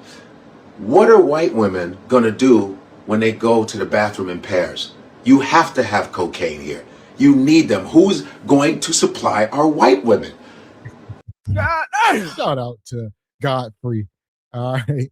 Two things is true. They'll find it. It's going to be made somewhere. That's a fact. Oh, made somewhere. Yeah. Ooh, the price going to go up. Somebody said that in the chat. T-Money messing up the market, baby. Shout out to T-Money. T-Money is the only president ever in history, is documented, that could change the price of a stock up or down with a tweet. Only president ever in history. And that's a fact. As narcissistic as it sounds, it's true. So here we go. Yeah, shout out to, like I said, Brother Godfrey. Shout out to Baba T. He says that's one of the original rappers. Who that is? Not sure what are you talking about. And EV says Glazed Galaxy Venezuelan yams assemble. Okay, Venezuelan yams, exotic. And EV hit the like button. I just did. I forgot. My bad. Yeah, stop forgetting, Ninja. Man. Hit the like button. Take a second. Make sure you all hit the like button. Make sure you all are subscribed to the channel as we are on this journey. And make sure to support the channel by hitting the Cash App, hitting the Super Chat. Please and thank you. You better wisen up. Support the show. Hit the like button. Wisen up. And here we go. Shout out to the brother, Brandon Jamal. Y'all know he always got a crazy take. And now their entire country is celebrating our work while our country denounces it. I'm Venezuelan, and let me tell you something. This is the happiest day of my life. Thank you, America. And the rocket's red glare bombs bursting. A low quarter zip she purchased. She thirsty. She wanna slurp me. I'm a slurpee. Breaking just now, Maduro, the president says, has been captured. Nicolas Maduro, president of Venezuela, has been captured, says President Trump. There will be a news conference at Mar-a-Lago on this at 11 a.m. Eastern time. Let me read you the full statement from the president. Quote, the United States of America has successfully carried out a large-scale strike against Venezuela and its leader, President Nicolas Maduro, who has been, along with his wife, captured and flown out of the country. This operation was done in conjunction with the U.S. law enforcement. Details to follow. There will be a news conference today at 11 a.m. at Mar-a-Lago. Thank you for your attention to this matter. President Donald J. Trump. Trump actually kidnapped the president of Venezuela and his wife? But this man just bombed him at 3 a.m. If you guys didn't know, Trump successfully did a large-scale attack against Venezuela. And in the midst of that, they were able to capture the Venezuelan president and his wife, even though they told all military and all civilians fight back against the U.S. They literally got bro in less than an hour. Also, if you guys didn't know, the Venezuelan president turned into a dictator because after he was supposed to step down for presidency, he said, no, I ain't stepping down. We for lifers. Trump claims he did this to stop all the illegal drug smuggling that the Venezuelan government has been. And they gonna say, he told the people, the U.S. coming, yeah, they've been parked outside the shores for the last 30 days with all the Navy damn near. He told the people, when they come, fight back. Them people said, sure. Yeah, they came in, about 5 people was fighting. Everybody else, now he arrested, they all came out. Millions of people were celebrating in the streets. But fight back. It was shock and awe.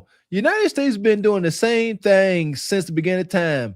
Anytime the United States want to let you know what a TI is, they park their ships, they big old boats right outside your land. They did the same thing to Haiti. Whenever the Haitians beat, I don't know who it was it the French? I think it was the French. Yeah, I think a little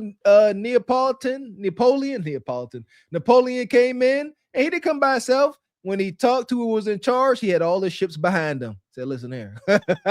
Listen, we're going to have a little treaty, but know something. Next time y'all ninjas fight back, every cannon I got, I'm unloading it, just so you know. That part. And Baba T said he talking about Gil Scott Heron. Okay, I know Jill Scott Heron. That's Jazz. I know his original rapper, Jill Scott Heron. I thought he was or she. That's a he. I just learned it. It's a he. I used to think it was a she. And Jill Scott is named after him. There we go. I'm learning. I'm getting. Okay. And Richard says, are they going back to Venezuela now that Maduro is gone? Is who going back? The people that came here, you saying? Well, yeah, they being forced back. They being deported. There you go. All that. One way or the other. But Hags, no, I would guess once they hear Hags, no, they don't want to go back. Yeah, I know they don't want to, but most likely going to wind up that way. Line. But other people are saying that, nah, he just wanted the oil. Remember, he's been talking about taking this oil back. Others are saying two things can be true at the same time. Regardless, this man has literally in 1 hour destroyed key military bases, some infrastructures they claim was harboring illegal substances and gangs, and captured their president, all in a matter of an hour.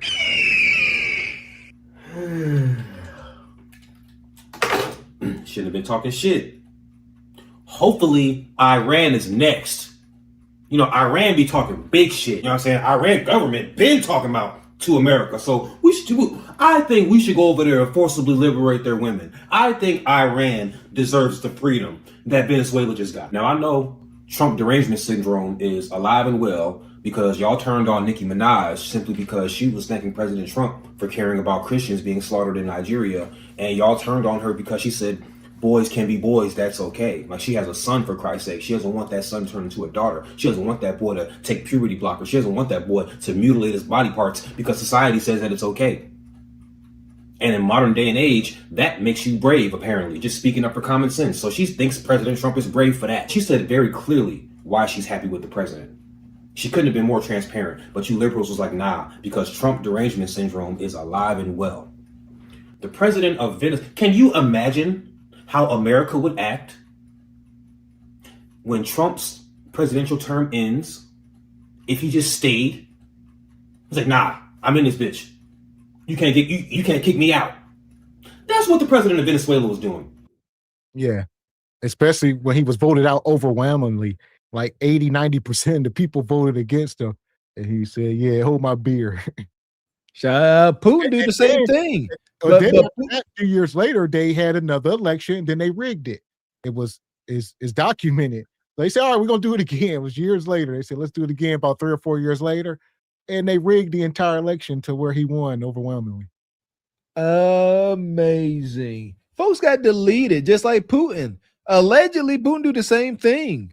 Where he like, but Putin just never lose. Whenever they hold their campaigns, folks don't even run against them. You could try, but like I said, it's a dictatorship. They ain't got to sit there and be politically correct with you. Hey, you know, may the best man win. Putin showing up and man, open you. Ain't no competition. He leaking on the ground. It's over. Yeah, see, T-Money can't do that. See, America, this is America. They gotta finesse this pending dictatorship. I said it. Watch. Trump does not have to stop being president if we have like civil unrest or engage in war. Sound like that's coming. And like he was saying about the whole Iran thing, that's what, you know, people say they ain't trying to go overseas. It's within the Monroe Doctrine. So over here within the Americas, North and South, all right, other than that, yeah, you can't just go everywhere, be trying to take down every dictator. But when it's this close, like you said, it's national security. So it's more than just feelings. There you go. Life is not all peaches and cream. It's still conquer and conquest out there. Folks won't land. Whether it's occupied or not, ain't nothing changed. We just got soft. So we can talk about oil. We can talk about anything else. That guy. We can talk about morals. We can talk about whether the people of Venezuela are happy or sad. Fuck that guy. Obviously, the people of Venezuela are not happy about this guy because he lost an election. And he lost the election and was like, nah, what y'all gonna do? Do something. That's what he said. That was the president of Venezuela. He lost the election and was like, I'm not leaving. Do something. And when nobody in Venezuela do nothing, bunch of hoe ass niggas out there, la mamadas. ¿Dónde está tu pasión, la gente de Venezuela? ¿Está bien? El presidente? Hold on. ¿Cómo se dice en español? Porque tú sabes que yo sé mi español de la escuela y puedo hablar porque yo sé las palabras que quiero usar, pero a veces no sé no sé la palabra que quiero usar. Can't understand you. Él estaba el perdedor.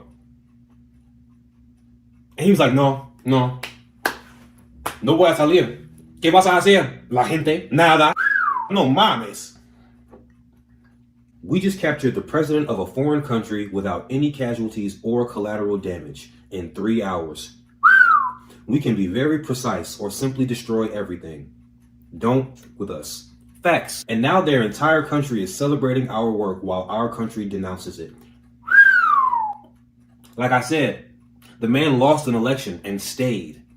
The people of Venezuela are throwing a party right now.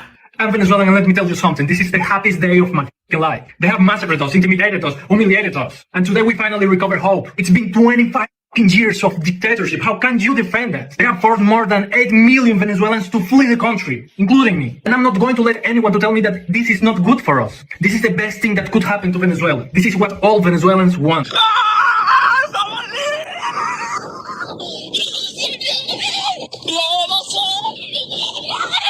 Yes. Yeah, come celebrate with us. We love everybody because you, America, has loved us so much. So much. Thank you, America. You hear me? Meanwhile, people with Trump derangement syndrome out here is thinking about what are his what's his negative motivations. Two things can be true at the same time. There you go. So I would say if the people that live there are celebrating, let them celebrate. We can't be sitting here like it was illegal and stuff like that. I don't know. Yes, we do. It was too easy. Trump was going to do this regardless. This whole issue. So Trump, T-Money been known has been happening. Like we said, Biden put 20 mil on his head, 25 mil. So this has been an ongoing thing. But T-Money said, you know what? Now that it really benefits us to intervene. Now we're going to intervene and be the hero and take the oil. It makes sense. It's the American way, baby. Huh? Bait and switch. Smoke and mirrors. Don't look over here. Look over here. You muted, Mr. X. EV says, and beans and what? Beans and D's? Beans and D's nuts to you, man? Not to EV. Ichiban says, if they didn't have oil, would not care. Yeah. If they didn't have some resource, true. He would still be a dictatorship like he was for 25 years, I guess. 25 years? That's crazy. Well, people must understand Venezuela has been discovered to have the second largest deposits of oil on Earth. Ooh, like who number one, Saudi or Africa? Nevertheless, that's huge. They about to pillage all that. And price of gas gonna go down. Yeah, y'all don't get it. I can see that happening, Mr. X. This is just a prediction. I can see T-Money doing this. I'm gonna satiate all y'all. Y'all gonna turn around and folks everybody done posted or seen those posts of the gas prices from the 90s and the 80s. What if T-Money said, look, they coming back? And there you go. I see Leon saying it's the first. Debatable, but nonetheless, we talk about on Earth, they got some of the most oil. But the problem is the oil is real thick. So it's the oil that they found this large deposit of oil, but it's real thick oil. And it was considered to be garbage. But the US, we started building refineries to refine that particular oil from Venezuela. So we started building refineries all along the Gulf Coast in our countries. These big refineries you see were built specifically to refine that thick oil that comes from Venezuela. It's pretty much nowhere on Earth you can find this. It's real thick, and nobody really has use for it because they don't know how to refine it. But we, figured out a process and start building plants for it. Yeah, I would imagine the oil extraction game is pretty old and ancient. They ain't coming up with too many different techniques and technologies. Yeah, but okay. So they said with rise in technology. Now we need that thick crude. Ooh, that jelly crude. Yeah. So, and shout out to EV. He come back, says, my bad. Beans and deceased. He says, Red Fox joke, my bad. Okay. You old, EV. And he also says, U.S. gas about to be $1 per gallon, like 99. Come on, EV. Now you making sense. We on the same crazy train, brother. Yeah! Boom, shakalaka! We'll see. There we go. The idiot lost an election and decided to stay. And now you ripe for the picking, chump. That's what you get. Don't you know the history of America? You do know it. That's why you don't like America. Yes, you still try to fuck around. Every time you fuck around, you're going to find out. You hear that, Iran? I don't know why they're being so patient with y'all, as a matter of fact. I don't know why they don't treat Iran the way Chief Keef wanted to treat New Jersey. Oh, by the way, this is a young lady from Venezuela. For everybody talking about this without knowledge, our country was already sold to the Russians, Iranians, and the Chinese for 25 years while we had nothing. My classmates were killed by the government. People died of starvation in 2016. I was kidnapped by the police when I was 17 years old. Believe me, I don't care if the U.S. take all the oil, we never had it. The Venezuelan people never had it. There was no infrastructure, no hospitals, no food. It was just two sides. The one for the rich people involved in the government, and for the rest of us was nothing. So if they're going to take the oil but get rid of these monsters, I'll take it. Shut the f*** up. They're saying this is about drugs, but I'm going to tell you. Now, they're saying this is about drugs. Now, American history shows that this could be a lie. Let me tell you about how we got Texas and all that other land. America wanted the land that was Texas, California, all of that a long time ago. So the president sent soldiers to occupy the uncharted territory that was between the United States and Mexico. Because you can imagine, whatever year that was, you know, there was a bunch of uncharted territory in between the borders. And you can imagine how racist the soldiers were back then, given the climate of the times. Look at these ICE agents.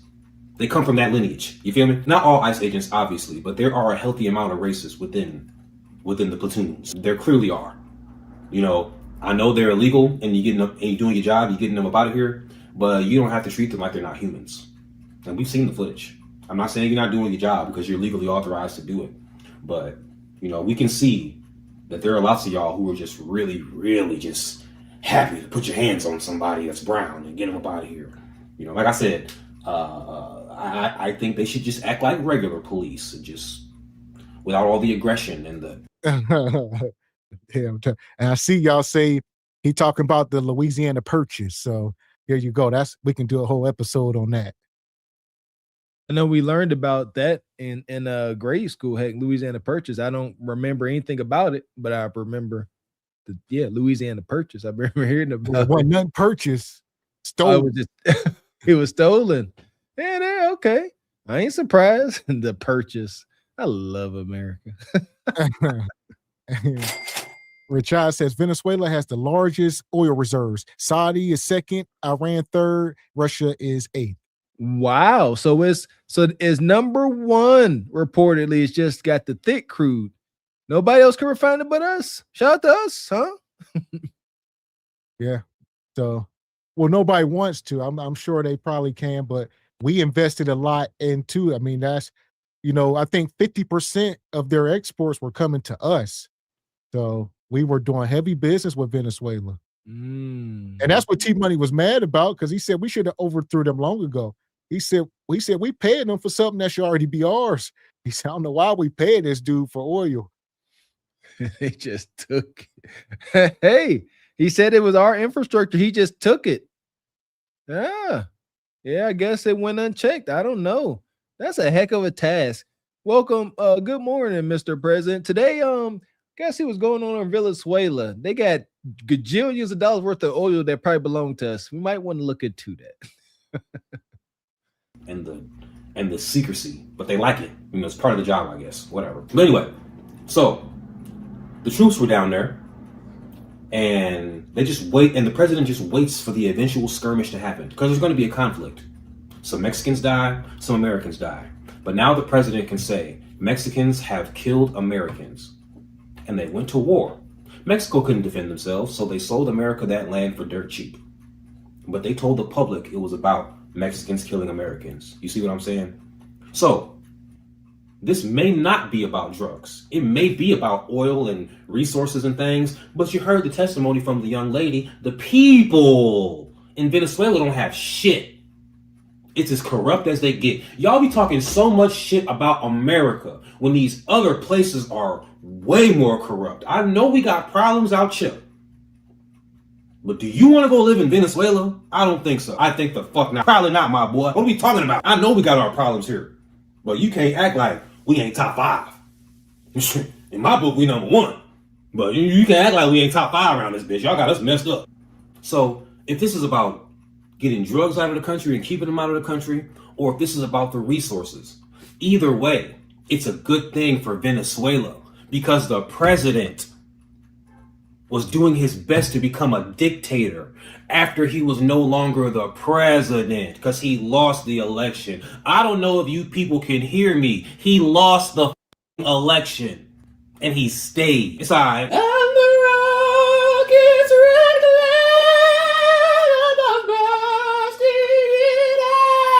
bitch. It's too wild. Here we go. Like you say, the problem with countries like Venezuela, you know, in particular, once they found all that oil years ago, I mean, that's their number one export. They didn't diversify as a country. So that's all they had to offer the world was oil and what else? Drugs. So that's how they diversify. Instead of like growing some type of crops or something, trying to get into the game. No, they just kept doubling and tripling down on oil production. And the oil was crappy oil, and then other people finding oil in their own countries and using different technologies, and and the prices of oil up and down. Shout out to the president who was before him, Hugo Chavez. So Hugo Chavez was the president before him. This dude here was the vice president. And when Hugo stepped down, he gave him the power and he stepped up. The problem was when Hugo took power, oil prices was high as they ever been in the early 2000s. This is back when Iraq and, you know, Afghanistan was burning that oil off. Y'all remember that? They was burning the oil fields. When they were burning them oil fields is when Venezuela GDP went through the roof because they took over as the producer of oils for the world for that short amount of time. So they like, man, we can't get it from there. All these people are burning oil. They don't want to do business. Venezuela, you know, chose to keep doing business. And, you know, that's when they really, and Hugo Chavez was the president at that time. And then, like you said, when he stepped down, this dude took over. He took over at a bad time when all that stuff changed. And, you know, people was getting back into the oil trades and they suffered. Interesting. Learning, man. I do remember that much. Yeah, they was over there burning up them oil fields. Man, oh man, they got violent for a while. Hectic. That's life. That's war. That's colonialism. That's the white man's ways. So here we go. We get ready to drop this link here in a minute. We got this last little video we're gonna bring up. Shout out to this brother. See these ships. For whoever didn't pay attention in school, you must understand the Monroe Doctrine. In short, it warned European powers that any attempt to expand their political system in the Americas would be considered a hostile act against the United States. And this doctrine was further extended to justify military action in Latin America during the Cold War. And right now, to expand their political system in the Americas would be considered a hostile act against the United States. And there you go. So if you try to extend your political influence and not just do business, you ain't just buying oil. They were going over there, right? The president of Russia and China, they were going to Venezuela and shaking hands and touring the country. It's like, whoa, y'all doing more than just buying oil. So y'all are trying to influence. And was like we talk about. Hey, let's have a party. Let's have a good time. Meanwhile, hey, let us come over. We're going to build you a hospital. Yeah, we're going to build you some roads through here for y'all fancy cars. We're going to gift to y'all all that. The United States said, we the only ones out here greasing palms. Please and thank you. Very much gangster. Stop complaining. Acknowledge and learn the rules to the game and don't complain about them unless you're complaining, go move some daggone mountains. I'm tired of complaining. States. And this doctrine was further extended to justify military action in Latin America during the Cold War. And right now, what we're seeing in Venezuela is that this logic is resurfacing. Venezuela, Cuba, and Nicaragua are the three remaining left-wing authoritarian governments in Latin America who are still friendly with US adversaries. This challenges US influence in the region, and in 2025, tensions flared up. Cameras spotted 2 U.S. warships a few miles off the coast of Venezuela. The Caribbean suddenly became one of the most militarized stretches of water in the Western Hemisphere. The United States began moving warships, surveillance aircrafts, and Coast Guard vessels. Within weeks, a third of the entire U.S. Navy was stationed here. In Puerto Rico and Curacao, they deployed extra troops. This looked less like a routine deployment and more like a preparation for a standoff. The surging U.S. forces are stationed here on land and on ships in the Caribbean with their sights set on Venezuela. Washington framed this buildup as a response to... And that's what we're saying. So while we at home, they got us worried about food stamps and Somalians and stuff. They gearing up. There's a lot going on in the world. I think this is just like the first move on the chessboard, you know. We get in position. I'm sorry, we are in position. Now they say we can't afford to bluff. Can't have y'all. Yeah, listen to here. Pearl Harbor, was a one-time deal that should never ever happen again. It's over. If we gonna sit here and tensions is high, we with the mess. Look at that. That's crazy. Shout out to that reference Ages of Empire. That's the vibes I'm getting, man. Shout out to those strategy games. I want to get back into it, man. I like strategy games. I got a little strategy game on my phone.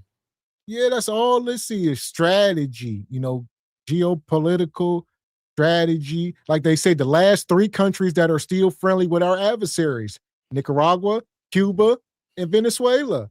All right, these are the people who don't mind doing business with Russia and them, and will invite them in and be influenced. Y'all are not allowed to be influenced by them. I'm about to trigger the Democrats, and you better believe all this extra military movement. You better believe those democratic resources, those fraudulent food stamp plans and all that money getting reallocated to here. Know that. Deployment and more like a preparation for a standoff. The surging U.S. forces are stationed here on land and on ships in the Caribbean with their sights set on Venezuela. Washington framed this buildup as a response to 2 main threats. The first is drug trafficking networks, which U.S. officials claimed were using Venezuelan waters more aggressively than ever before. The second was the surge of Tren de Aragua, a Venezuelan gang that the U.S. had designated an enemy organization earlier that year.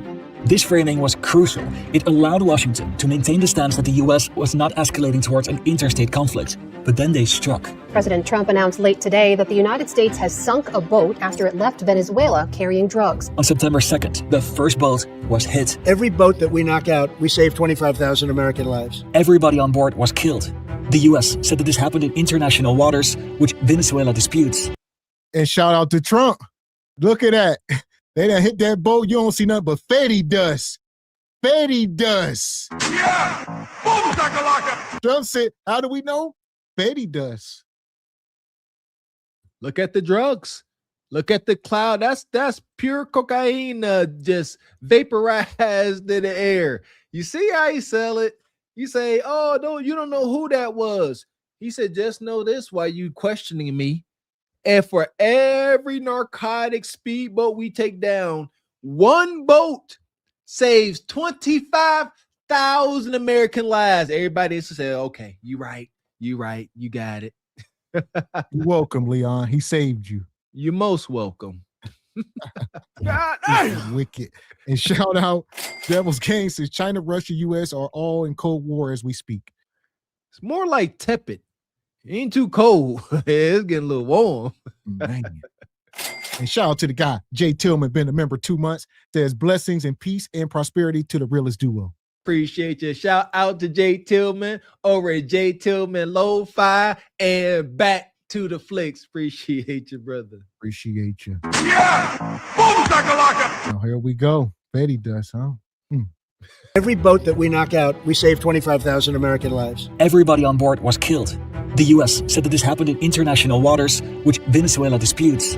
US boats were now increasingly patrolling just outside Venezuela's exclusive economic zone, and that's when it further escalated. The Pentagon announcing another U.S. strike on an alleged drug trafficking boat decimated off the coast of Venezuela. There was another strike off the coast of Venezuela and another further out at sea. The following months, there were almost 24 of such incidents, and they were now also targeting boats in the Eastern Pacific. There were 22 incidents in total, which claimed 82 lives. Oh, man. Knocked out 96% of the drugs coming in by water. 96%. So as y'all see, look at this. Look at all them X's on the screen. And he said they were going international. So they were trying to come up through the Pacific there on the California side. So they say, okay, we can't go up through the Gulf up to Florida. We gonna go left instead of right. Then we're gonna try to sneak around and we're gonna go up, maybe sneak in Arizona, California, Mexico or something. But no, they were knocked out over 24 boats, over 24. And here we are. So this was the start of it. This had been going on for over a month before they invaded the country. So the people, like you said, they knew they was coming. They was parked out there waiting. I don't know what was the tipping point, but it's something. Look at the boats. That I'm trying to put myself in these folks' shoes in that boat, and you make it. I'm acting like y'all can see my mouse cursor, but you the boat that's closest to the States. You halfway through Central America, and you getting record. Most folks don't make it that far, and you like we here, Manuel. We made it. Yeah, and your boss probably told you about to get a huge bonus. Next thing you know, how you hear is, like, what's that? The old U.S. drone. I know the United States Army was messing with them.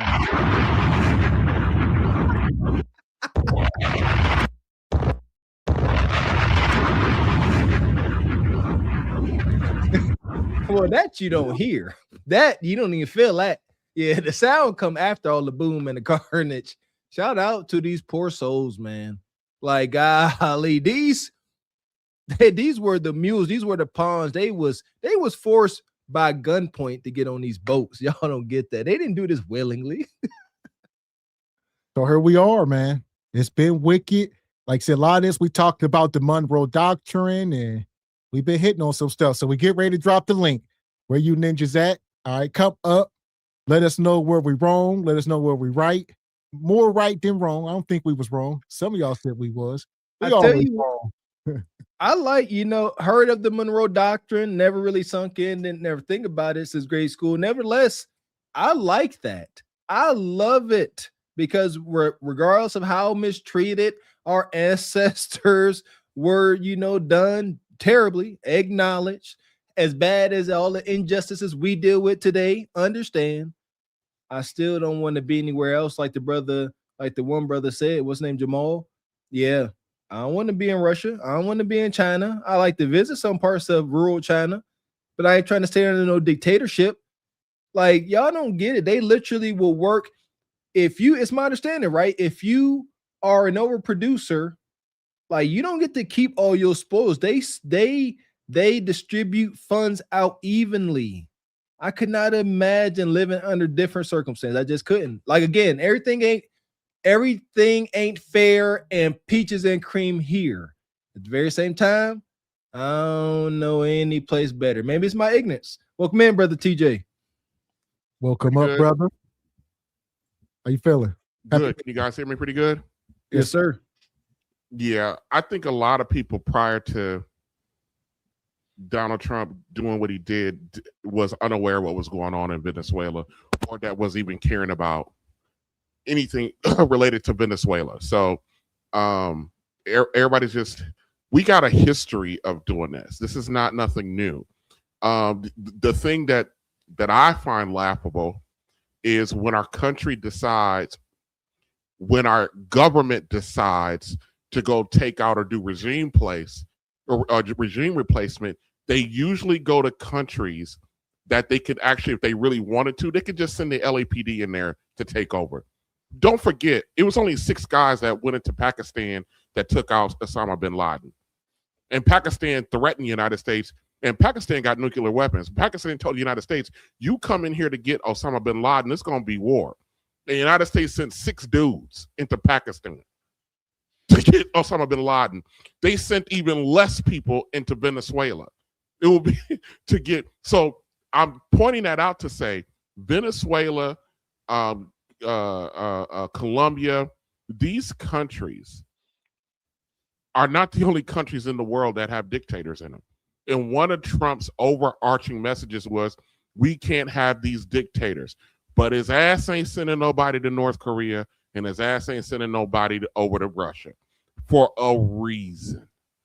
It's easy when me and my 5 buddies can go to Colombia and overthrow the damn government. I mean, how much of a fight this actually is.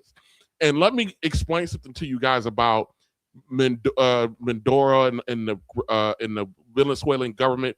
If you ever bought gas from Citgo gas station, which is conveniently planted in almost every hood in the country, you help fund this dude.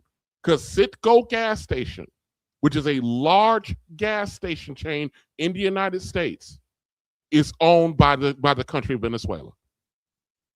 So I just want to let you guys know that. So let me ask you this, TJ.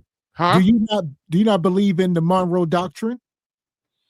I believe that the United States government is going to do whatever the hell they want to do, regardless of a doctrine or not. Huh? Well, listen, because you talk about North Korea and this and that. At the Monroe Doctrine, we just talking about national security at this point. North Korea got a ballistics missile that can reach us now. Well, why that's are they national security? Why Russia is right next door to Alaska. That's national security. Why ain't they send it yet if they can do it? Huh? Why ain't they done it? Don't nobody. I don't care how much Putin or Jim Kong fat boy want to rant and rave. Don't nobody really want to destroy the entire earth. So I don't care how much ranting and raving they doing about mutual self-destruction. I mean, no one really wants to do that. Do I think at some point somebody's going to come along and actually do it? Yeah, because the Bible says in Revelations that the world is going to be destroyed by fire. So what do you think that means? I don't think any of these countries got a missile that can make it here. That's why they want to get so well, close. Gavin X, if you don't think that there's a country that got a missile, get over that water, they got to get over that ocean, and that's the obstacle. If you don't think that these countries got a missile to make it here, Gavin, then you're a little bit naive. And just because they got it doesn't mean that they're going to use it. If somebody like North Korea, I think they would have as many famines and stuff they've had by now. Nah. They want to try something. They're not cuckoo for cocoa. I mean, they're cuckoo for Cocoa Puffs, but there are levels to cuckoo-ness. So what's the threat then if there is no threat? The threat is, I don't know if if the threat is real, all that real. I mean, you can never predict another human being what they're going to do, but we're looking at likelihoods of stuff like that. Yep. The likelihood of stuff. It's more highly probable that a country like North Korea will eventually invade South Korea or attack Japan before they actually come over to attack the United States. That's more likely to happen than them actually launching something directly at us. And I was saying, Brother TJ, like you said, we don't, it's not most likely not probable. However, like if Kim Jong-un, whatever, get terminally ill and know it's his last week on Earth, I can see them launching something if they got it, but let's assume that they do. Again, most of our spending is on our military. We for sure got a anti-missile protocol set up, like Gavin X said, got to come across the ocean. They were trying to, the only way, it's my understanding, the only way to hit the United States, you have to launch a missile into orbit outside of United States airspace, in the space, then come back down. And hopefully we can't intercept it before it comes back down and hits its target. But you ain't about to just launch it through the air. Yeah, and they're not going to launch airplanes that go faster than missiles. They're not going to launch one if they decide to launch. They're not going to launch one. But our biggest threat to this country, believe it or not, and it took me a while to actually come to this or to accept this, it's gonna be cyber. The fact that all of our phones and everything are made and come on, man. Which one of our iPhones or Samsung devices are made anywhere in the United States? You right. It's already been happening. Yeah. So there's a reason why Eric Snowden can't bring his ass home. I mean, he can come home, but he's looking at about 60 years in federal prison. There's a reason why, because he divulged all the secrets about and he can't come home because of it. And that's a patriot. Eric Snowden's a patriot. I don't care what nobody say. I saw a video, brother TJ, where this lowly water treatment plant got hacked by the Chinese, and the news did a report on it. Said why in the world is China hacking the water system, and all the valves, everything, the valves that mix the water with the chemicals are all controlled by computer. Yes. And effectively, if you hack these systems like brother TJ is saying, and you can sit here and release all the chlorine in the water, now folks is just getting burned up by overexposure to chlorine and other chemicals. Wicked work. So everybody that's getting bent out of shape about Trump doing this, I mean, you should be bent out of shape. But let's not forget, George W. Bush did it. Barack Obama did it. Did what though? What should they be bent out of shape about? I said if they're bent out of shape. Well, you said they should be though. Yeah, they should be, because I mean, let me tell you something. If the United States, the country as it's currently constructed, it's this way because we went to war with ourselves twice. We went to war with ourselves twice. We didn't like what our government was doing, and we went to war with our government twice. Countries like Venezuela, I don't feel sorry for them because they got some pussified men who are scared. If you are scared to go to war with their own doggone government to make this stuff right. The United States just shown how easy it would have been to throw that dude out of office. The reason why I say they should be is because these are sovereign nations. If these people that live in these sovereign nations have decided that they want to accept a dictator, that's on them. That might be cold-blooded for me to say. That's on them, and that's on the men of that country. And let me explain something to you. The United States, we're not that far behind that either. Yeah, talk that talk, because TJ. We are a country of zesty men who are for the mere fact that, let's just say, I'll just use me for example. My last paycheck, when I saw them take $2,700 in taxes out of one damn paycheck. If that's not enough, that's enough to fund a whole nother person's paycheck for a month. If that's not enough to, and we went to war, the Boston Tea Party was fought over less than that, over like a 0.5 cent tax on tea. So we've gotten accustomed to the fact that we've allowed our own government, our own country, to steal our hard-earned resources, and we're doing nothing about it. We're doing absolutely nothing about it. We're not that far behind Venezuela with the men being too pussified to do anything about correcting for their greater good. We're not, as citizens, we're not here to serve the damn government. Well, let me the ask other you way this, around. Would you rather live in another country? I don't know, because I've never lived in another country. But the short answer is no. But you know what I mean? Well, what's that's my take with so but many here's the people. thing, Mr. Gavin. Hold on. Let me say this. My thing with people who are anti this, anti that. It's not that hard to get a passport and leave, or whatever the case. I mean, I don't think people want to live in Russia or China or something. No, there are other countries that are a little bit more. Unless you are already rich, you don't want to live in Venezuela. No. I mean, there are other countries that are a little bit more close to American way of life than China and Russia and all other good stuff that people can go to. But as Americans, we are arrogant in thinking that we can't be touched, that we can't fall. Rome was that way. We're the modern day Rome. Are people wishing that we get touched? Are we wishing that we fall? Like, do we think if America fall and somebody else come in, they're going to be nice to us and say we're going to put you in charge? Absolutely not. So what's the theory then? I'm not sure if I'm following your question. It's like, why are people so gung-ho on seeing America fall? Like there's a better option, like somebody else, like it's a better boss. Like I want my boss to get fired and hire somebody who gonna treat us better. Well, my boss, I'll take my chances on somebody else. But but I understand that. But here's the thing. I think externally, other countries want to see us to fall because they view us as meddlesome.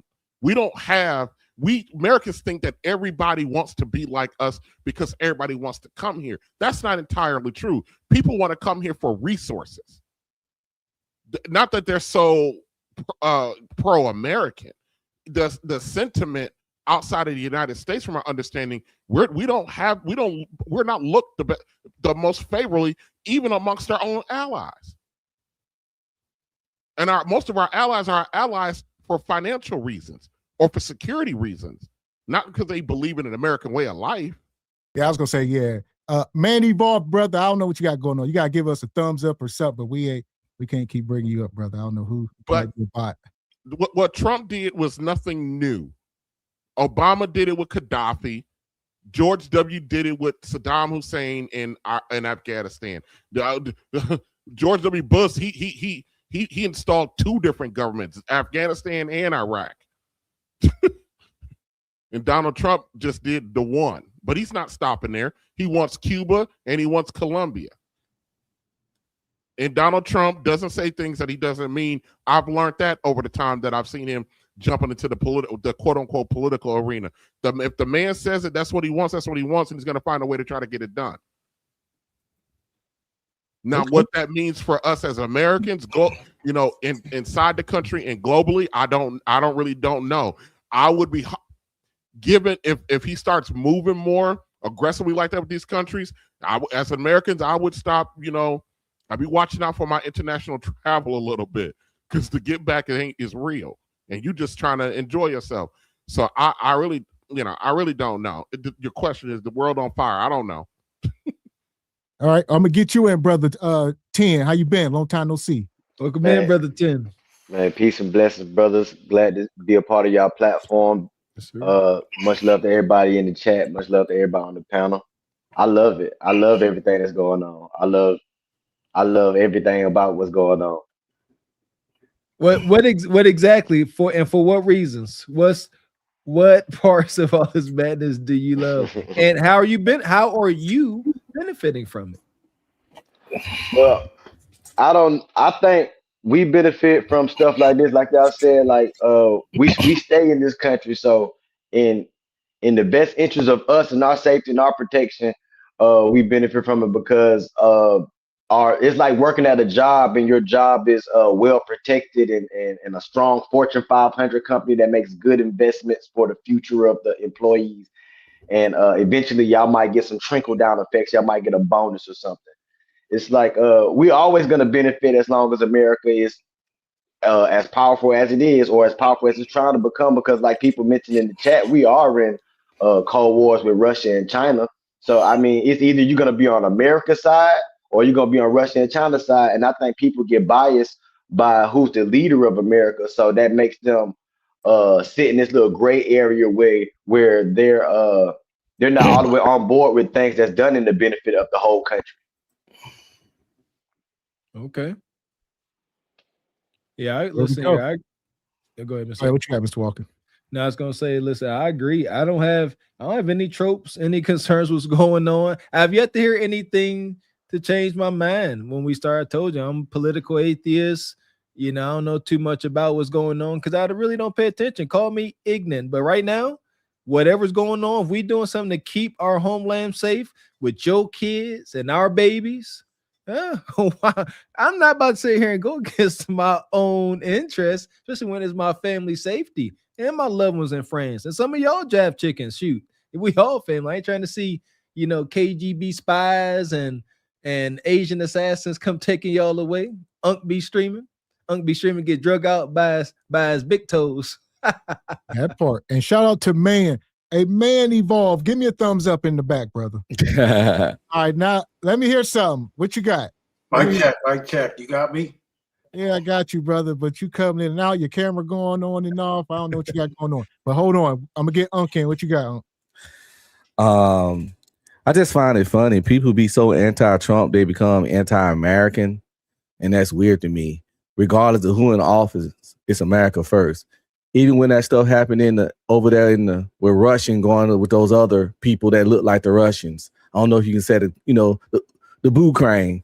I didn't care. I felt the life laws, empathy and sympathy, but them people don't care about us. They got a whole military branch that's neo little mustache man. And I get tired of my people look like me being the defenders of the oppressed and getting on their soapbox. I don't care none about no Venezuela. I don't know nobody from there. Most ninjas don't know nobody from there. Most ninjas ain't ever been there. And if your ass was on fire, a Venezuelan person wouldn't piss on you to put you out. And they racist as hell. If you were to go over there, they would probably throw bananas at you. They do that stuff to athletes. You go over there as an athlete trying to do something, they would call you a monkey and throw bananas at your goofy butt. They don't like you, don't care. But we black people it's weird, man. It's we weird. get involved in everybody else's stuff and won't mind our own business. I agree. So I'm gonna get you in, man. Let me grab these. We got some super chats here, Mr. Walker. Money. Shout out to our glistening sister Ebony Dean. Appreciate your sister. Says, man, I was hoping y'all would drop the link earlier, but I got to head to my son's game. If Trump can debo his way into all that oil, he can run us our reparations. Cut the check. Salute, truth over lies. Salute to you, Ebony D.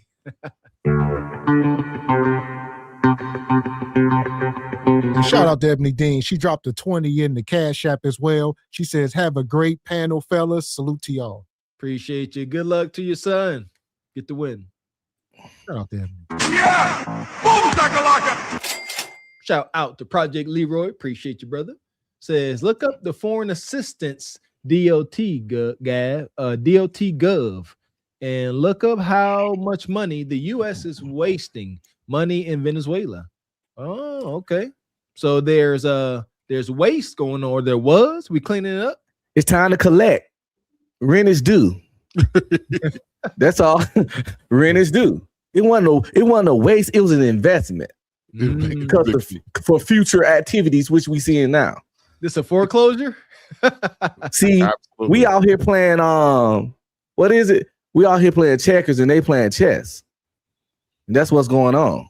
I'll invest, make you think I'm my friend, get on y'all infrastructure, get some people in the door, get us a little embassy set up there, get y'all, learn y'all how y'all doing stuff, how y'all move, who doing what, who doing when, and all that. And then when it's time to come in, it's kind of like when you go to somebody's house and case out the joint and leave the bathroom window open so you can climb back in later. I ain't never done that, but I hear stories about it. Appreciate you out in the Design Studios. Says, I agree. America will collapse once a cyber attack happens and the enemy wipes out every American's bank accounts, take people's money, and a society will go into chaos. Shout out to cryptocurrency. Huh? It's happening. There we go. So what you got, Man Evolve? We'll get you in. What you got, brother? Welcome in, brother. Respect. I'm not in the United States. I'm in the Bahamas. I was born there, so I don't have a dog in the fight. But understanding and watching from the outside, America, you guys in trouble. Because at the end of the day, how could you fight any war when your whole nation is divided against itself? And so the strength that you guys really have is your army. And Trump said he putting $1 trillion into that. So right off the bat, most of that stuff what I hear about BRICS and everything, I think that's hype. Because most of the members of BRICS, they can't even get along. Because India and China right next door to one another, and they always fighting over boundary. And then you have Russia. Russia lose 1.5 million men in that war. How could you replace 1.5 million men who is man up your army? So Russia's not really that big again, unless you say you're talking a nuclear weapon. And most of the problem I see in the US is you guys already vote for Trump. He have a plan. He's the quarterback. You're supposed to figure out how you can make yourself resourceful in the cause that the president is calling. And that's how you're supposed to be lining up, because that's what's happening with the Somali people. They lining up with the funding that you guys were given by the Democrat Party. And I'll be honest, if Trump didn't beat the Democrat Party, you guys was going to be upside down, brothers. But all right, let me ask you this. Let me ask you this. Do you think if America goes down that the Bahamas will survive? America really can't go down because no, you said it. You said we were going down. You said we were going. People always saying America is going down, right? You said it. No, what I'm saying is, said we in trouble. You guys are in trouble because you are that's what I'm trying to say. If we are in trouble, well, let me ask you: do you think you are not in trouble if we are in trouble? Everything about the Bahamas comes from you guys. So that's like when they first started hitting the boats there, I was telling people over here. What Bahamas? Y'all right here. Florida. Yeah, I know. Where I live is only 50 miles off the coast of Florida. I could see the United States. You in the same boat, brother. Y'all ain't in some different boat. Like if you go down, y'all gonna thrive. No, you going down before us probably. No. Let me show you something. I could always thrive better than you guys because I can grow food. That's okay. What you do. Okay. I can grow food. Yeah, but we can come take your food. We gonna come take it. Oh, that's the problem right there, and that's why Trump doing exactly what he's doing, and that's why I say. So how you gonna stop us from taking your food? I would love to know that. No, remember, y'all don't know this is a tether attack. No, this is what's going on. When I'm dead, I'm gone. Right? Yes, sir. So then all I have to do is survive today, bro. It ain't about tomorrow. That's why no man is better than no man except for the skill or what it is he have. All I have to do is survive today, and I only have to eat for the day. Once I'm dead and I don't die a coward's death, I lived a good life. Amen. I heard that, brother. Yeah, that go right. And I protect my family to the death. There you go. It is what it is. I like that. What I'm saying is, when America, when the boss said he was going, when y'all guys boss said he was going over there, he said he was going over there for the oil. I got a question. We could grow food. We plant fruits and veggies and stuff. We could grow food too. My homeboy got a farm. He a black dude from Arkansas, 3.5 acres, and he got a little barn house on it, and he got a tractor and everything. Like it's black farmers all over the country of America. Black farmers is the thing. But farmers in general, we got farmers out here. White, black, Hispanic, male, female, straight, gay. We got farmers in this country. We know how to grow food. That's who could survive. We got a dating website called farmersonly.com. That's how many farmers we got. That we got a dating website specifically for farmers. There's a lot of farmers. That's where it's at. You have to be able to grow your own food. Other than that, it's a myth. They print money. And to ever think that you better than anyone, we just sit down and watch them eradicate a whole nation of people. And like Trump say, most of these NATOs and stuff like that, all they do is send a letter. These people is getting bombed out and they're sending letters. So if you try to play stupid, you fooling yourself. But here's what I think. Here's what I'll say. All right. I hear you. My issue was, you came on screen. You halfway had a grin. I would say if it's it's in your best interest for America to continue to be a superpower and thrive. But you had a grin like you was like, y'all going down, and I'm like, well, hell, what do you think that means for you? No. I'm sorry if I made that same at first. Yeah, I was talking about. That's how I felt, brother. I was really talking about it's going down. That was my thing. Trump is doing what he wants to do, and as far as the U.S. is concerned, if if he's saying this the direction he's supposed to be going, you know, when you go out with your brother and he just slapped this guy, you don't know what's really going on, but you just watch that guy get slapped. So you got to stand at attention and be ready for what's coming from that. And that's all you guys could do. You voted the guy in. He's the boss. He has the largest, most powerful army in the world. Well, like you said earlier, it was either you said if we would have let Kamala get into office, we really would have been upside down. That's what I said. Yes, correct. I'm sorry. That was exactly what I said. I said if he didn't win, you guys is really getting the right. You see how much money already? And like Mr. X said, if we in trouble, the Bahamas in trouble. Like y'all really in trouble. Y'all out there. Russia just gonna come in and just start, bullying y'all islands, man. And not only that, but a lot of y'all economy is surrounded by tourism. Us Americans, us having money, thriving, vacation into the islands. Like you want us to do well. You don't want to see us go under. That's what I'm saying. You guys can't really go under that easy. That's really something that people are saying. But that's why I say the BRICS thing. Those guys are not even that reliable, because for the whole BRIC thing to work, everyone is going to have to let China be the nation that they can start trading instead of US dollars pretty much, right? So China's already bullying people without that even going on. So most of that isn't really that stable like they say it, because they don't even agree with one another. Shout out to Man Evolve. Like your point of view, brother. Nevertheless, I don't think the United States will ever fall. It's not a thing, and that is a myth. Like no one is beating our espionage. So we can say, China, is in competition, and they are. But nevertheless, do you not understand? We will simply go in and end folks.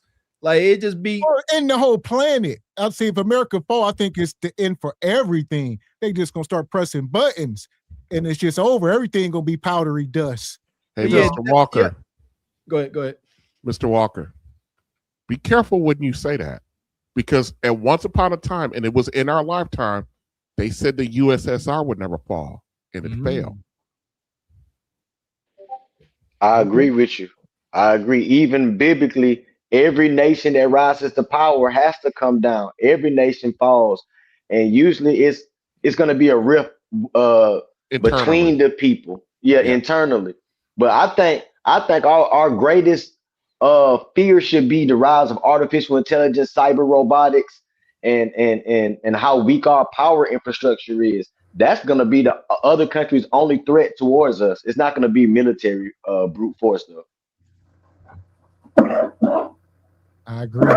Hold on, let me reach you, Baba T. Yeah, I agree. I'll get you in, TJ. What you have, brother? That was it. I just want to. I understand the notion of wanting to feel like America won't, because of how advanced we are in a lot of different areas, especially militarily, technology, societally, economically. But it's the arrogance that causes the failure. How many times have you guys seen? You guys have. Mike Tyson lost to Buster Douglas because of arrogance. True, yeah, I feel you, and true. I'm just saying, I want us to be cautioned on the arrogance that we cannot fail. Well, you see, what does it look like? I'll bring it even closer. That's my point. Yeah, what does it look like? Let's draw a picture out, because I'm a vivid. What does it look like? America failed. What we don't. America failed. The whole planet gonna be the Book of Eli. That's what I'm saying. We're not going out alone. We too much of a jerks to even go out alone. Thank you. The only way for us to fall is to nuke us. And I swear to God, we nuking back. Everybody knew. Got a nuke for you, a nuke for you, a nuke for you, news for everybody. What is today? You know what is today? Hey, but January 6, 2026, that you say that we're not going. Listen, everybody's known that one dude that always got cold game, woman real loyal to her. My woman ain't gonna never leave. My woman ain't gonna never cheat, and then his woman get got. So I'm just saying, I'm not saying it will happen. I'm saying be cautious on the arrogance of it. I think I truly believe, listen here, man. Y'all know me by now, but I truly believe the United States, for whatever it is, has earned this arrogance. Again, every war general acknowledges the pending doom trying to invade U.S. soil. There is a gun behind every blade of grass. Again, that's why I say America falling. What does that look like? Does that look like, the Asians and the Russians marching down our highways with their tanks and stuff? No. Well, I would say, do it look like majority of the people starving in the streets? Does this look like we having rolling blackouts and problems with the water infrastructures? And like, is this what it looks like? But just down bad. I think it looks like, for us, I think it looks like a new version of a civil war that between the haves and the have-nots. There is no more middle class. Okay, I'm buying that now. Yeah. And that's where I lean on what Unc said. America's too much of a jerk. It's that bully on the playground that got the button to end it all. He ain't about the king of the hill, if you will.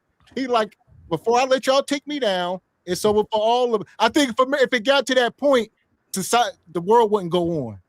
Y'all remember that movie Red Dawn? Yep. Yeah. And they made a remake too, where pretty much just chilling the good old day in America. And I think China and Russia combined, and they just start parachuting down in small towns all over them. It pretty much just, I don't see that happening. I don't see Red Dawn happening. But that's what I'm saying. Like, I will buy whatever y'all selling, but I got, like mistakes. I got to see a vivid picture. I can see, they hack our infrastructure. They poison our water because China didn't hack that. That's been happening now. But again, where does that when and how does that transform into complete and utter civil unrest and devastation on U.S. soil? We don't know. We can't predict. I wish we could predict it because I'll put some money on it if I can be part of the wealthy. Go ahead. I'm sorry, Mr. No, that's my bad. I was gonna say, how long can each of us go without food? Like, because if the power go out, if electricity go out, if people go out without phone and internet for a short duration of time, your refrigerator out, no Uber Eats, no nothing. I think people will kill each other within 7 days. I think the purge will come to life. And I think the United States government knows that. Well, let me say this. Or do we see what we just seen in Venezuela? Do they start sending these SEAL teams where it just take 100 people and we're going to start taking everybody's resources before we starve? We're going to all, especially these poor we taking everything. That's why I say everybody going to starve first. We ain't just going to sit back and be like this. They going to start taking, just like every history. They've been doing it forever. They going to start taking from everybody.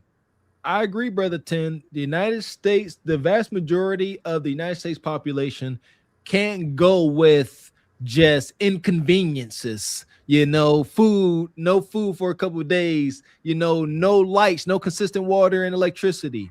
And the United States government knows that. So they're going to make sure that's the last thing that transpires. I mean, every day you got the water authority working on infrastructure, gas company replacing the lines. They're going to make sure folks remain comfortable. We got it like that to where we can. I truly don't ever see us being some kind of hostile takeover without the United States being in on it. That's what I believe. I understand. First place we going. First place we going to the Bahamas. It's right there off the coast of Florida. So first place we going is Bahamas. We need all that. Everything you got. All that. We need all the fritters. And I understand what TJ's saying. The only way America will fall would be from the inside, some Civil War stuff. But we ain't worried about none of those busters flying over here and doing nothing. They ain't gonna come over here and it's gonna be smoke. If we go, everybody gonna go. The only way we'll fall from the inside, it'll be the rich versus poor. But I don't see that happening because yes, there are poor people, yes, there are rich people, but it's way more comfortable people. People ain't finna shake the tree. People ain't finna shake the tree. They life ain't what they wanted, but it's way more comfortable people that's not finna. It ain't like back in the 1800s where the peasants used to raid the castle and off with your head, the king and the queen. It ain't gonna be no great revolution of the other peasants taking down the we ain't built like that no more. Those people was built different. Well, they tried to do it to Mike Pence a couple of years ago, so I wouldn't go that far. They stormed the Capitol and they wanted to hang the vice president. So, and they couldn't get to him. My thing is the military got all these underground dunes, these military dunes, these massive underground facilities and cities with everything they need to move on in life without us, without the population on top of it. So worst case scenario, we going through mass pandemonium. We start killing each other. They bring in the National Guard. We're under martial law. They get rid of a lot of the majority of people. Some type of attack happens. They go underground for a couple, probably 5-10 years, come back, new world. I don't know. I'm just saying. Maybe too much TV. No, shout out to Fallout. You just, the video game Fallout, man. Yeah, shout out to Vault Tech. All these rich folks already built these underground bunkers during Cooties 19. So all of the rich and wealthy underground bunker stock went crazy. All of these rich folks got bunkers. It's some mountain that's got. I gotta look it up. I might put it in Patreon. There's a mountain. It's all bunker. It was because of Kim Jong-un when he was doing all the nuclear tests. Well, here's the thing with that. No one could really put a finger on him because he's so isolated. The whole country is completely isolated. You can't go in, you can't go out, you can't do no commerce. You live like out in the country, and it is just you. And if you escape and you start talking about the leader wrong, they just take your whole family and put them in concentration camps. That's what the conversation is. So everyone was really concerned about him. So you had to set yourself up that if something go wrong, you could jump on your jet, hit your bunker, and just sort of lay low. Listen, this is pie in the sky for 99.9% of us. All right. I try not to, think too much about stuff that's just too far out of my control. So if you know what I mean, nuclear and all this, I would say start making peace on Earth. Don't be so happy with this Earth. Make peace. Damn it. We ain't gonna be here. Grow your food. Listen to me. Don't be afraid. Don't be afraid. Listen, I already made it past my expiration date. I made peace. I ain't afraid of nothing on this damn Earth. Whatever they got coming. That's a fact, and that's the thing. Yeah, I don't think it's wise to have a lust for life. Like this is, I don't mean to get spiritual, but this is temporary. There is something after this. At least that's my belief. This is temporary. This is a test. Like shout out to Brother Man Evolve. If whatever happens, I'm going to perish with my boots on. I ain't going out like a coward, and that gives me peace. I don't care what you bring your drones, bring your KGB spies. That's fine. I'm sure. I know. I'll let you go first, Unc, but then we get Baba T in. What you got, Unc? Also, I served and trained with soldiers from various militaries from various countries because we do like Iraq and Afghanistan. We do we work with the other people. They suck. I used to run ranges and stuff for the other soldiers to qualify their weapons. They suck. I ain't saying we got a whole bunch of snipers, but those other countries suck. You got countries of people where the citizens can't even have guns, so they're not comfortable with guns. And they terrified of guns. They don't touch their first gun until they get to the military. And they just ain't like we in the arcade with the thing. We just paintball. We just, you know what I'm saying? When you give a person that never held a gun and you take them to a range, they literally be shaking like this, trembling. It's bananas. Because in Korea, the citizens can't have guns. I'm taking Korea soldiers to the range, and it's terrifying trying to operate a range with somebody shaking like they having a seizure or something. But those other countries ain't. I don't get me wrong, they got their little special forces, blah blah blah. They ain't got none on our Navy SEALs, Delta Force, Special Forces, and they ain't got us on technology and weapon systems and things like that. They don't want no smoke, and they know it. This is the thing what they have against the United States. All Chinese is Chinese. And we divided. All Koreans is Koreans. I know, but we all American when the enemy come. Listen to me. A black American, remember the war was going on against black American men and their women alone. So that's already done show just being a black American. You guys are divided right off the bat. Man, listen. I don't give a fuck what you think, bitch. Your thoughts ain't my thoughts. The way to get a people to unite is give them an enemy. Brother. Hey, man, Evolve, do you remember? I feel you. I feel the division. And do you not remember the phenomenon that was 9/11? Whenever that happened, I remember it vividly. There was no more black and white, black, FBA, small hat, whatever. You was hanging the American flag out front of your house. Everybody was American. Okay, but remember now. Remember this. And always remember, bro. Jim Rohn said it. There's always, everything breaks down to the 1%. So out of 100 people, only 10 are going to do the work. And out of that 10, only one person is really going to do what it takes to do what it gets done. So right off the bat, most of the people you hear talking, when it's time to get their feet on the ground, all you can hear is what we say in the Bahamas, bushcrack. Man gone. Like that Homer Simpson thing when he just is melting the bushes. That's just how everybody who's be talking is just melt away inside the bush. And that's why I say you just have to be that person who is not willing to die a coward's death and do what it is what you have to do. Because I'm telling you, bushcrack and man gone. You look around and everybody you thought was behind you shouting and carrying on, they long gone, and it's just you won. And so the best thing you guys have is the fact that you have a businessman who really know how to run things. He done already run where hundreds and people had to come and talk to him and get reports and stuff like that. Most of these people is just be guessing who say they's politicians. Most of these people on You the are ground, a false prophet, and security, take him out of here.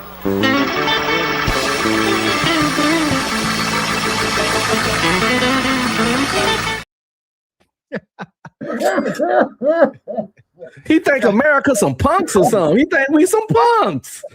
Shout out to Richard. So give Bahamas a vacation. Listen here. The best thing we got, we talking about war and conquest right now.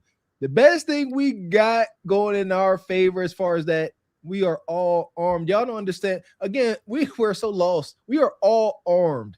He talking about most folks going to just fade into the background. That could kind of be true, but guess what? They're going to fade into the background with a toolie in their hand. Like there will be no freebies. You come on U.S. soil. Y'all don't watch it. Y'all watch too much social media, not enough at the same time. Hey, y'all don't see all these white boys. They got hundreds of channels with all their arsenals of weapons. They got tanks, fully automatics, bunkers. They are these good old boys up in the hills of Tennessee and all this bull crap. I don't know if it's mountains of Tennessee, but they sit up there, they hoping and praying that somebody come over here. They hoping. They got arsenals of weapons. Mr. Walker, I got one called Nightmare and the other one called Mayhem. I don't name mine. I just call them all the B word. Come here, B. Mine got names. One is a nightmare, the other one's mayhem. So come on, because that's what I tend to cause if I need to. A nightmare and a mayhem. Listen here, man. Shout out to my white boy Bill, man. My fat German brother. He taught me about firearms, and I fell in love with it. It's every man should have a firearm, protect his family. Like there ain't no way around that. Get you something, learn about it, educate yourself. Education, safety first, safety always. Period. But yeah, definitely get armed, get educated. That part. And shout out to Richard, brother. Man, you got 10 minutes in the gulag. Shout out to Oak B Streaming. Appreciate you, brother. Says tether terrorism. I know y'all gonna go off. Come on, Red Pill. Appreciate your Oni Design Studios. Says the world is a stage and the little hats are the puppeteers. Dance, puppets dance. Appreciate you, Project Leroy. says we've been farming before the inception of America. Talk about it. He said we gonna grow food. See, understand. Shout out to the brother, but do you understand how the rest of the world sees us? We ain't nothing but a whole bunch of lazy Uber eating sloths, man. Majority. It's unfortunate. It's halfway true. Appreciate your Omni Design Studios. Says get rid of all social programs and a civil war will happen in America. Well, perhaps. Appreciate you, OG Richard Media. Says I lost power for 10 days after a major storm in my area. It was a different world, but we survived. Wow, I can imagine. And I was going to say to Omni's question, we halfway seen this with the food stamps and all that. People were prepared to crash out. So they said we stealing. Go ahead, take our programs. We're gonna steal y'all stuff. Do something. Appreciate y'all job. Says, come on, no one is invading. All facts. We are the few societies where people got pew-pews, and half of these foreign militaries are not competent. Shout out to brother Unk streaming. In addition, you think we give foreign aid for free? We will be Debo. Thank you, man. United States got all these bases. They wicked, but they got their bases covered. Appreciate you, Bond. Says the bug jar mentality is what led us to the Cuban Missile Crisis. Who wants to see a Trump's missile crisis? Ooh, I don't want to see none of that.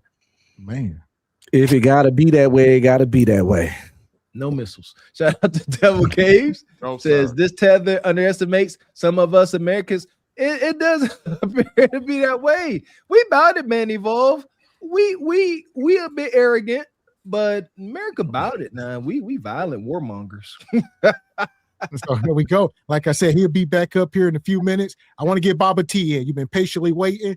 What do you know? How can you school us up on this geopolitical stuff? Talk to us, OG.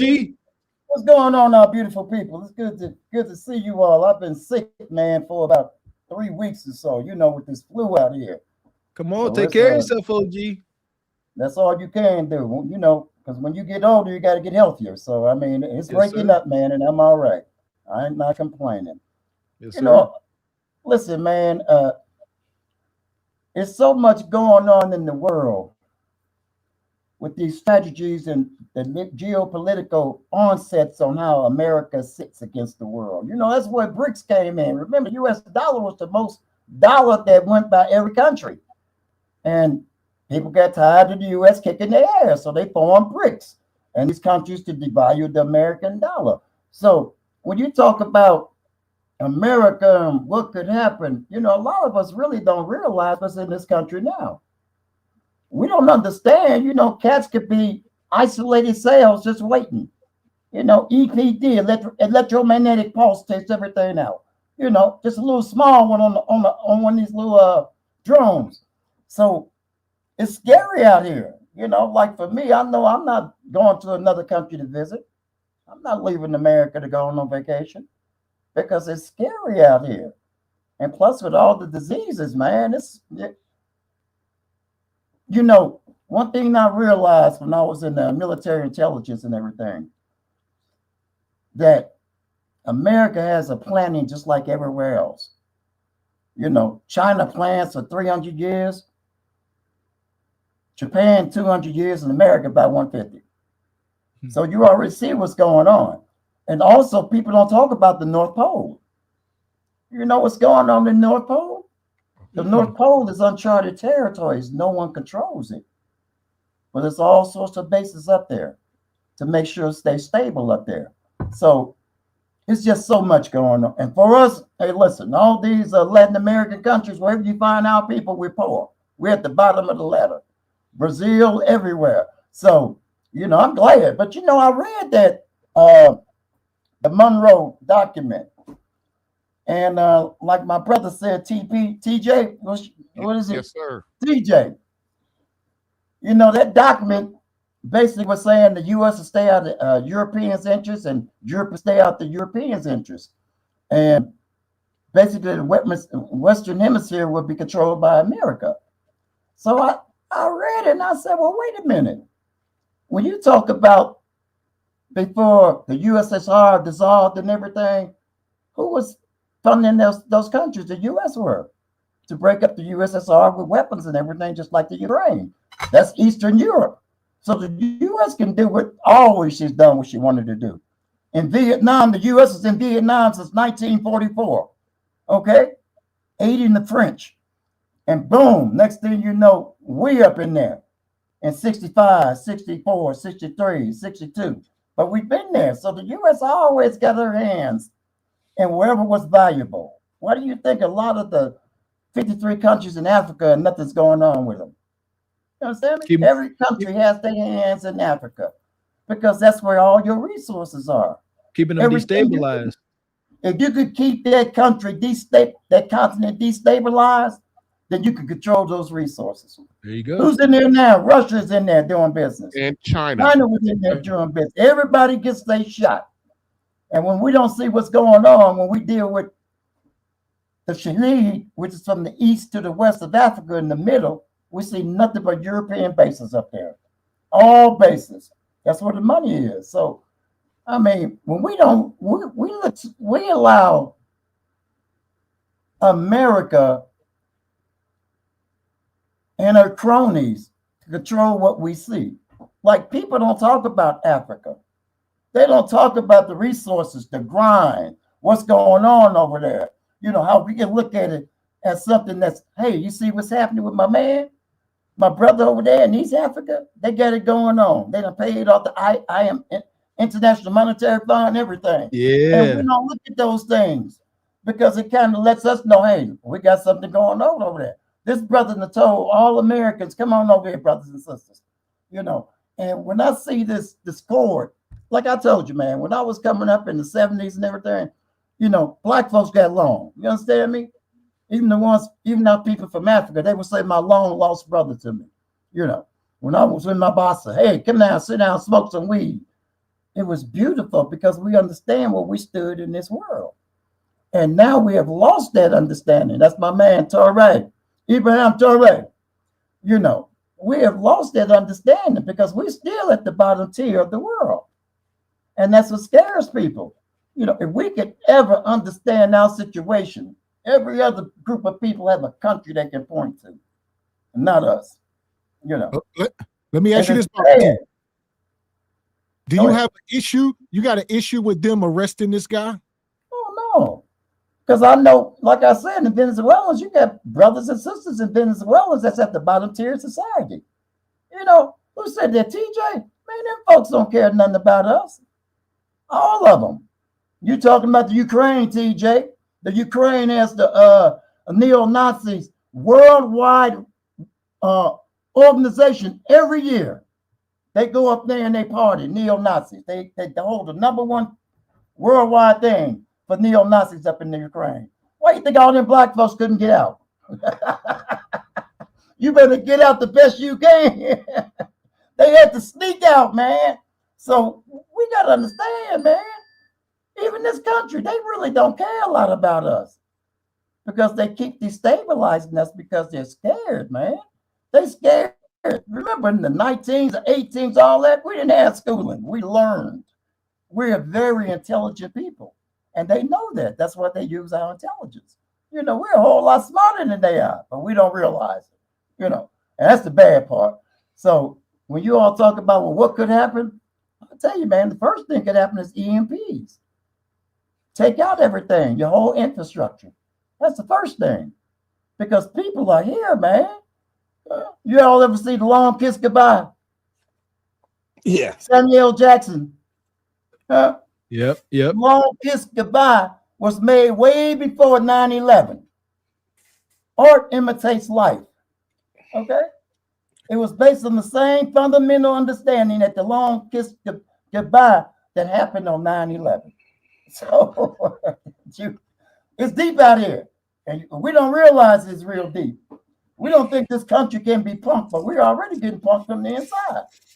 Look at these cats all connected to communists. T.M. Ross, that Indian broad running for president, that's a thing in China. Yeah, look at New York. That connection to communism and everybody got caught up. New York has secret police stations in China. China's secret police stations. Man, there's all sorts of shit out here. And we don't realize it's in our backyard. You know, when they open up them borders, who do you think let in? Not just Venezuelans. A lot of terrorist sects, and they're just sitting there waiting. I tell people, man, you better watch your neighbors, man. You better watch them cats that look strange. Because you don't know who's next door to you. It's gonna get crazy. Another thing I think is the dollar will become hyperinflated. It's gonna lose her value so bad because it's not being utilized, and we're spending too much. You know, so I already see the dollar being hyperinflated. So what's going to replace the dollar? It ain't going to be the yen. We got to get what's going to replace it. Are we going to digital currency? That's scary. Gold and silver is going back up. Digital currency has no structure. They're trying to develop structure now for digital currency. I was just reading about it, but it's so hard because you can infiltrate it so bad. You know, you can get in there, man. You can wipe it out. You can do all sorts of stuff. People are still in digital currency every day. You know, so it's not structured. It's no banking rules around it and everything. So I don't know, man. It's scary. It's scary. You can always count on gold and silver. They still been going up. They always gonna go up. You can. Oh yeah. Silver. Why gold and silver going up? Because your boy up in Africa, Baba T, he kicking everybody out. Is becoming more scarce. Listen, you know the reason the U.S. took out Gaddafi is because Gaddafi wanted to go back to the gold standard. And before you knew it, Gaddafi was killed. Had nothing to do with anything else. The same as Noriega. Noriega wanted to control the Panama Canal again. The U.S. said, no. They took out Noriega. You know how much money is in those oceans, man? How much stuff is floating through left and right? Right now, China is rerouting, and they're going around the Panama Canal to move their goods and services. They're not going through. So it's a lot of stuff out here, man. It's a lot going on out here that we don't realize what's happening. You know, it's scary. It's scary times, I'm telling you. Yeah, and you know me, I always say I got a bug out bag. You know, so I mean, I know how to live in the world. Baba T got a little 22 in the Deirdre in that bug out bag. You know, no. I got all them good things. And tear gas and smoke grenades and all that shit. You know, okay. Flashbangs. Let me get a flashbang. And a chemical suit and a chemical mask, all that good shit. You know, so. It just depends on what's going on in society. Because at one point, salt was worth more than gold. Oh yeah, it sure was. And if society crashed like everybody proclaimed, gold ain't gonna be shit, and money ain't gonna be shit either. I'm gonna be wiping my butt with dollar bills. Oh yeah, but minerals are always money, man. Gold and silver and all minerals, they always money. Because that's always being sold. How long it might come a time where the real money be bullets. Could be. Bullets. But that's what my if stuff get really bad, real money, you're gonna trade bullets for food and bullets for water. Remember, they charge you $9 for a bullet if you get caught with one. And one thing about Venezuela people don't know is like 10 years ago or so, they were using the US dollar as their primary currency. That's right. Because they drove their currency so far down, it was worthless. They were making hats out of it and burning it. And they were in stores spending US dollars. This is when Obama was president. It was so bad there. I don't know how that benefited them. I mean, how does that work? Their currency I'll get you in, Brother 10. Their currency become so useless, they're using our currency. Yeah, how's that?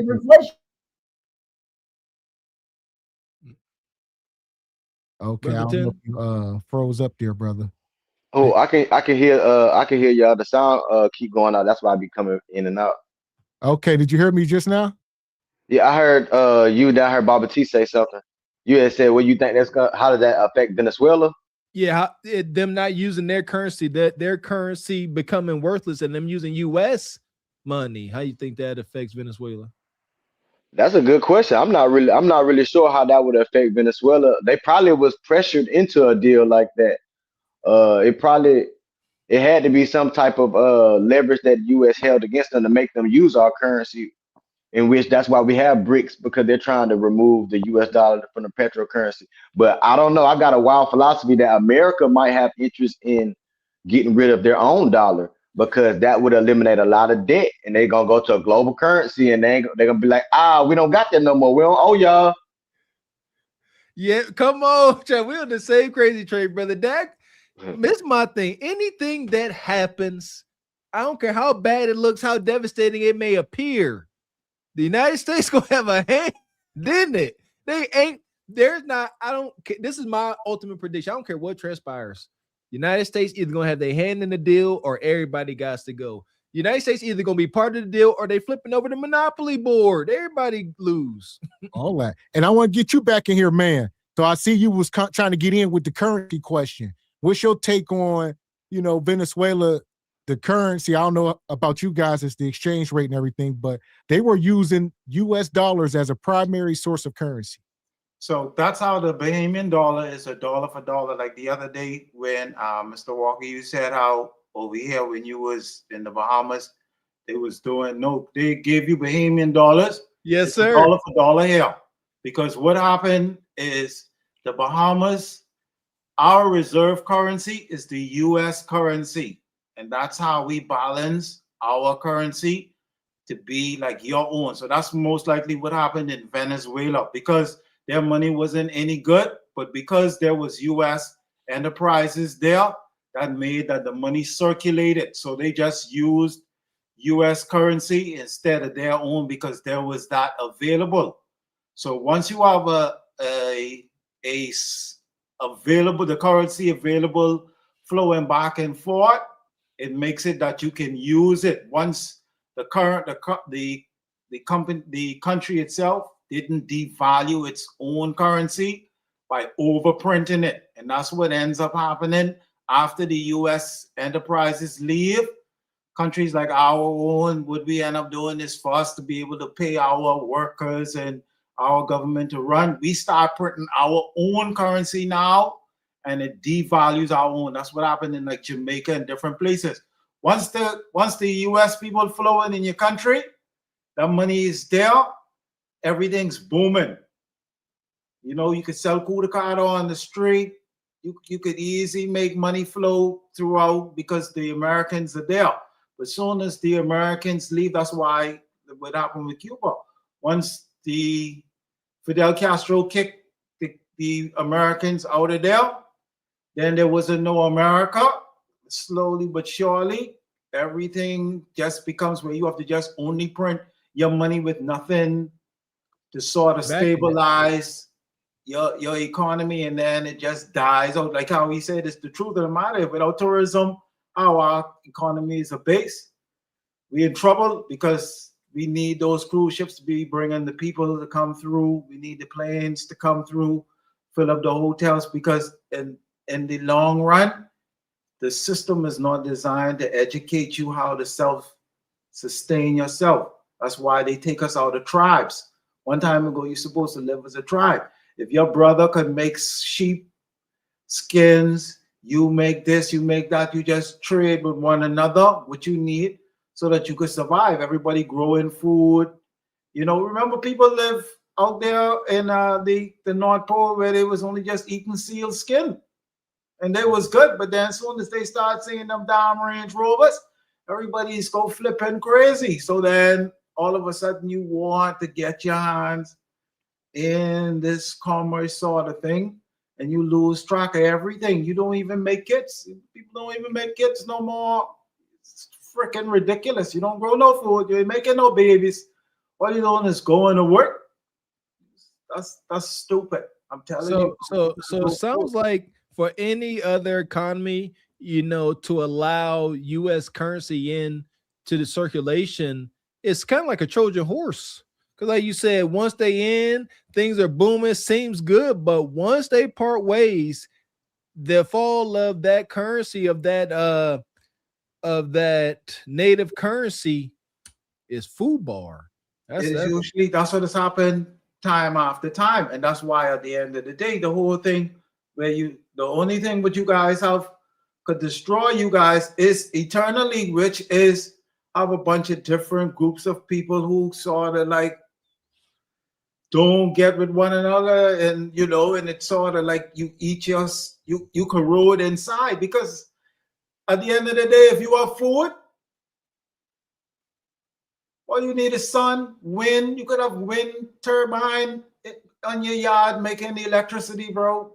This shit is easy. You can use the sunlight, but they don't ever give you these technologies. Remember a few years ago, every time when they had a gas crisis, some kid out of engineering school would be on the news, right? Talking about how he made his car run off some water. Yeah. That SOB would disappear, and so did the technology of how to make Shout out, the car shout out run to on my brother water, Nature right? Jab. We got one now, brother Nature Jab. He making gasoline, diesel, jet fuel out of plastic waste. They Look could up always do that, but it makes the economy. It's like cancer. You can't cure cancer because there's too much infrastructure underneath that healthcare system. The nurse is gone, the hospital gone. That has associated with it the Range Rover payments, the house payments. That has a whole thing. You can't get rid of these things because only like you guys got somebody. It's like how Trump. That's why I think the guy is the best thing that ever happened for you guys again, because before him with that tariff thing, everybody was like, how is America going to make money? And then you have some sort of revenue that make it that you could get new credit, that sort of balance it out. But nobody never is going to pay off these stuff, bro. And it's just fake. Grow food, get your community together, so if something happens, you have a way to defend your food, and get your woman together, because your woman are.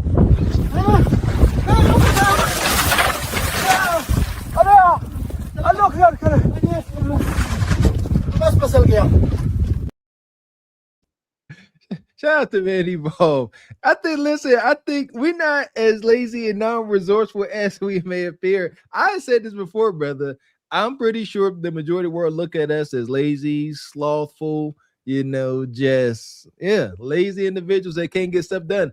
The vast majority may be, but I believe it's enough of us that can get the job done. Shout out to all the folks that dare to grow their food and dare to be self-sufficient. There you go. So Americans may like self-sufficiency, but guess what? We don't like ammo. And like Mr. X and Unc said, if we need something we can't grow, we just gonna go take it from who grew it. It's unfortunate. Shout out to the American way.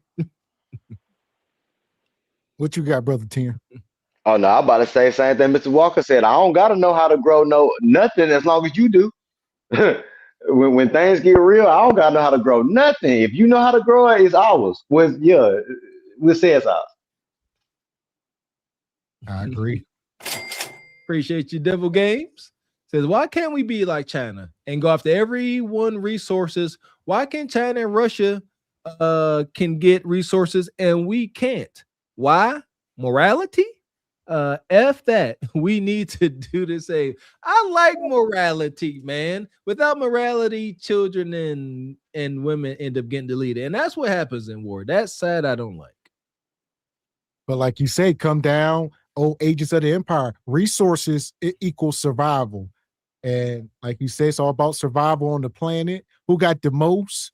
All right. You don't want to be a country that's starving, that ain't got no resources, and only the rich people get to eat, and y'all get what's left. Eventually the rich folks get ate too now. Yeah. Shout out to this president that just got arrested. That's pretty much how it was going in Venezuela.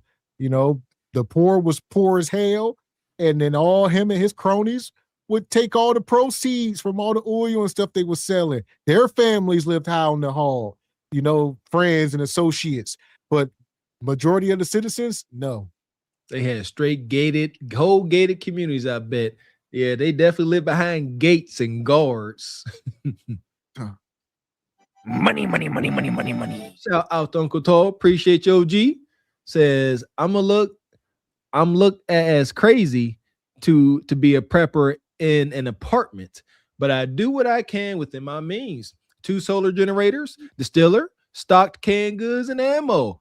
I can lay low for a while till it's time to come out. Shout out, there you go, Unc. Shout out to Jay Tillman. You got to come join the game. We're doing our survival thing. That's what we should have did. You got to have enough resources stockpiled because the pending chaos, the initial chaos, it's gonna be uncontrollable. You got to let folks eat themselves for like a week or two. Give it 3 weeks, a month if you can, and then go out and see what's going on. God damn.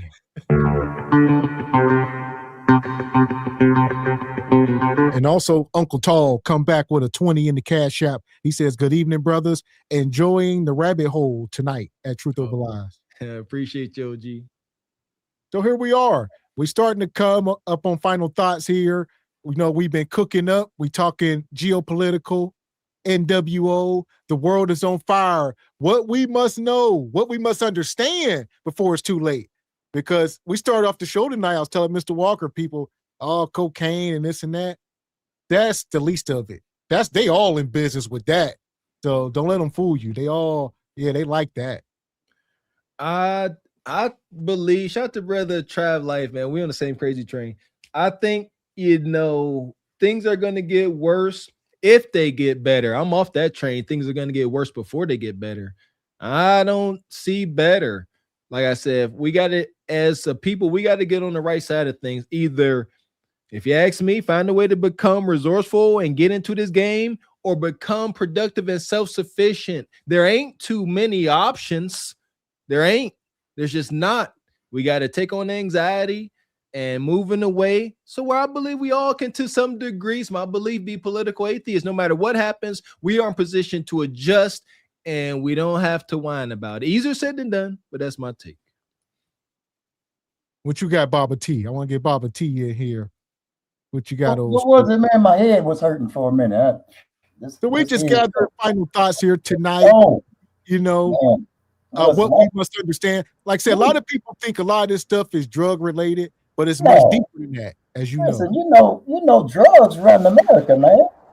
Please, they would have to get rid of all the police, the judges, all that, the probation officers. Come on, man. Where you think their budget come from? Drugs. That's where their budget come from. Hell, all these new militarized vehicles and everything. Please, they found the little rabbit hole when they was talking about, the real Rick Ross, Noriega Contra's affairs.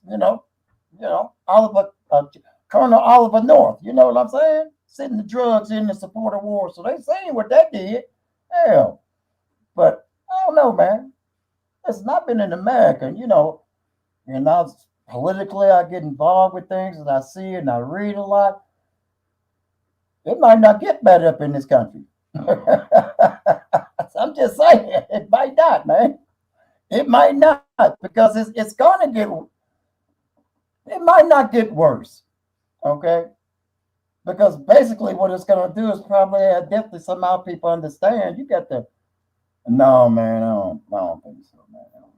Man, listen, I seen this thing the other day that messed me up. It was called hobo. These are young brothers saying, "Hey, I ain't got nowhere to stay. Can I stay with you?" I said, "This is crazy." You know what I'm saying? Yeah. So this is what I see from the younger males coming up. I'm like, wow. I mean, I don't know, man. But one thing I do know, we the people, we're going to be destroyed if we don't figure it out. Okay? Like we're being destroyed slowly over time, Over time, as you see, we're being destroyed. Listen, we don't even matter to folks no more because we don't matter to each other. So, man, I mean, that's one thing, but we see it. I see it on you all show, and I'm grateful for you all show. Y'all showed me some stuff, man. I'm glad I'm open-minded to get that information within my mind, and that's what I'm grateful for. So, man, when I started listening, looking at stuff, I said, man, this is crazy out here. Okay. Ain't no morality out here. Shit, man. Other than us. That's about it. Ain't no, how you doing, brother? Oh, man, much love. Peace and blessings to you. Ain't none of that out here. So it's scary when I see men my age that don't support that or don't do that. I'm like, man, where you been? Where the hell you been? I know where you been. Act like where you been. You know, so it's scary, man. It's scary. So I don't know. I don't know. I don't know. It's scary out here. Well, there you go. I'm grateful for you, brothers. Thank you. Thank you all for being there. I think my biggest thing about that, Baba T, and we appreciate you, is I try not, the older I get, I try not to go too deep down the rabbit holes because it can cause anxiety and, different stuff. I try to know just enough, but I try not to go too deep because it's like, what I'm going to do about it? I have no control over this, and it got control on me. So I don't like that. Same here. We've you been said there, man. what you said, right? Huh? I was supposed to have been dead at 18, 19. So, hey, man, I always say, I ain't supposed to be dead because if I was, I would have been. Amen. But, my life was in such that era, Bobby, the way I word it, that's the plans the world had for us. That's what I say. I got a vendetta against the world because I know the plans they had for little crack baby Willie. I know what you had said for me, and I rebuke. That's a good word. That's a good word right there. So Yes, sir. Yeah. So I'm grateful for that. So I'm grateful. Take each day with a blessing. That's all. It's a gift. Yes, sir. And enjoy it. There you go. So, like you said, with the political stuff, I mean, there's a such thing as a rabbit hole where you like, look, you living in fear, like you really looking over your shoulder. You know what I mean? And that ain't no way to live, especially like I said, something you got no control over. I mean, it ain't like a neighborhood bully. You can't just we here. So, like you said, stay conscious. Don't be out here slipping. But when we start talking about nuclear and some of this stuff, hey, people watching you on your phones and TVs and everything. Yeah, they are. But what we gonna do? Listen to your conversations. They are watching. They watching. They listening. They looking. They all but smelling. They are. It is what it is, man. That's right. You can try to unplug, but good luck. I mean, hey, see me watch this joint. See me smoke this joint. How you doing, man? Hey, I had the luxury of watching one of the last resistors, Mr. X. I never forget. I was showing Mr. X about Cash App. I said, yeah, I had to send my sister some money on Cash App. Gavin Mr. X say, I ain't downloading that. I say, why not? He say, it's too easy for folks to get money from me with that.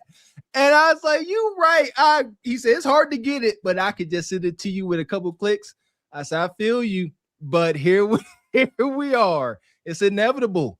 I'm telling you, I was always kind of into it. Now Mr. X has surpassed me. He's more technical than me, but it is what it is. We got to adjust. All we can do is cover our own butts, whatever that looks like. If you don't have any plans on becoming the rich and elite, Lord knows I don't, then become more self-sufficient. And if it don't matter that much to you, then don't. Plain and simple. But like the haves and the have-nots, that's where we are. You're gonna be a have either by being rich or self-sufficient. To strive and survive doesn't mean Range Rovers and Rolexes. We have been lied to, man. Go and get yourselves, Mr. X, and put it on display. Get yourself a little piece of land, a nice fancy trailer or something. Figure it out. Unplug from the matrix or don't. Yeah. Get a regular car, something you can work on. All right. Something you ain't got to take, to the shops and all that. It can be 10, 15 years old, Bonquisha. Get you a man. Get you a strong man that know how to change brakes and all that good stuff. Save money, all the little things. Man, I love coming to the house. Hey, babe, I just changed the fans, the fan assembly on the car. Just changed the thermostat. Just changed that Adler pulley. Just changed the alternator. Just changed the starter. Oh my goodness, all this stuff. Saving money, being more self-sufficient. Listen here. If I was not self-sufficient, I don't know where I would be. I never had money, man. I had to build things, create stuff to get by. My car broke down. I had to learn how to fix it. Travel, I feel like this when I got my first car. It's an 85 Dodge Diplomat, and I blew the transmission doing neutral slams. Mr. X is a witness, and I couldn't afford a transmission at the time. It was like $950. I would walk over a mile to Advanced Auto Parts or AutoZone and I will read the Haynes Repair Manual. You got to be OG, remember the Haynes Repair Manual. And I went and I'm not too good. I'm not a good student. But when it comes to automotive repair or just mechanics in general, I got like a photographic memory. So I would go in there instead of buying the manual. I couldn't afford $35 to buy the manual. So I could just sit there and read it in the aisle. And I would go read, how to replace an intake manifold, how to tune a carburetor, how to adjust the distributor. And I would read it, take my knowledge, go back home and fix my car. I didn't have $950. These things, education, knowledge, know-how can, get you by when you don't have the funds. This has become lost on us, man. That's a real thing. So what you got, 10? What you got, brother? Man, that was church. Yeah, that was church. Like it what J. Cole say is beauty in the struggle. The struggle breeds character. The struggle is the reason why we have innovation and ingenuity and everything about life that we love came from a place of desperation, a place of not having it. So I think like overall to everything that we spoke about tonight, like I had to learn to realize that there ain't no such thing as happy endings in life. Like I think we live this fairy tale life like everything's gonna end happily ever after. Like life ain't really that happy. Plants die, people die, everything. It gets cold, shit, things wither away. Like, but that's just what it is. And once you come to peace with that, then you can do things like Mr. Walker said. To sustain yourself and your family and be self-sustainable, and that gives you fulfillment. Because at the end of the day, life is only about fulfillment. You can have all the money in the world, or all the women in the world, and all the spoils of the world, and still have no fulfillment. Or you could just have you and your family and have all the fulfillment in the world. So I think, long story short, like stop looking for politicians and for America to make us who we are, or stop allowing America and politicians and politics and the world itself, stop allowing that to have so much influence and power over who we are and what our purpose on this planet is, and enjoy day by day, live life and enjoy it. Man, that was it right there. Fulfillment. I'm always saying that. And what did you say? Oh, yeah. There is no happily ever after. Even in it, there is pain. If you love someone, and it is without a shadow of doubt, at some point, immense pain will follow that love. Either you're going to go your separate ways, or you're going to stay together, and one person is going to perish. You see, you understand? See, Trap Life? At some point, shout out to what's the movie, The Notebook, where all the romantic folks at. That ain't gonna happen. Y'all ain't about to pass away in each other's arms simultaneously. That's not how it goes. Someone is going to have to feel the pain and anguish of a love lost. There is no happily ever after, but there is fulfillment. There's fulfillment within the pain. It is. Job well done. That's what it's all about. Good job. I like that, brother. Man, Evolve, what you got, brother? Appreciate you coming up, man. Give me a point of view. Not so much a fan favorite, but you a Mr. Walker favorite. Respect, brother. I just want to say respect to you two brothers. I've been watching you guys for the last, say, for 2 years or so. And a few years ago, I dated this Black American lady. She came over here. I met her in the food store, right? Nice, fine sister. She's wearing them A-line skirt. Oh, boy. She had the dreadlocks and everything, bro. She was fine. And she get me to understand what position Black Americans are in the United States. She said how every nation, like if you was a Chinese or you from somewhere from another country in the United States, if things were happening to them like what was happening to Black Americans, where you guys were getting gunned down from the police and stuff like that, countries could step in and say, hey, United States, what are you doing to our citizens? But Black Americans, you don't have a country. Who could say that? You don't have no place to go. You guys are just Americans, Black people in America, and you don't have a country that you could run home to. That's why I made this thing like I'm a Bahamian. I'm black, but I could go to the Bahamas. Whenever I be in the States all the time. Whenever I'm in the States, if I get sick and tired of you guys, I could go home and I could come to my own country. Some people just talk about the United States and live there like that and stay there, but hey, I could leave and go, but you guys can't go nowhere. So the struggle that you guys have is a very unique one.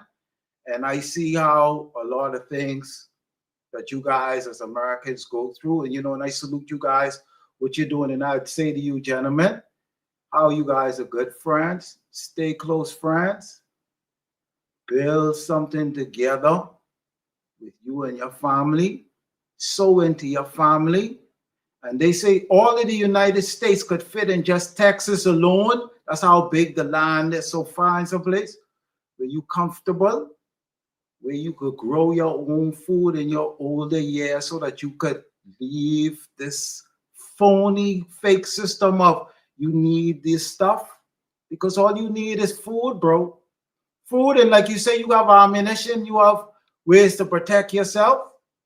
Get together as brothers and keep growing yourself and your family. Make a clan so that you could be self-sufficient, brothers. Because the rest of this is just it's fake, bro. That ain't real. These people just print money. That shit is not real.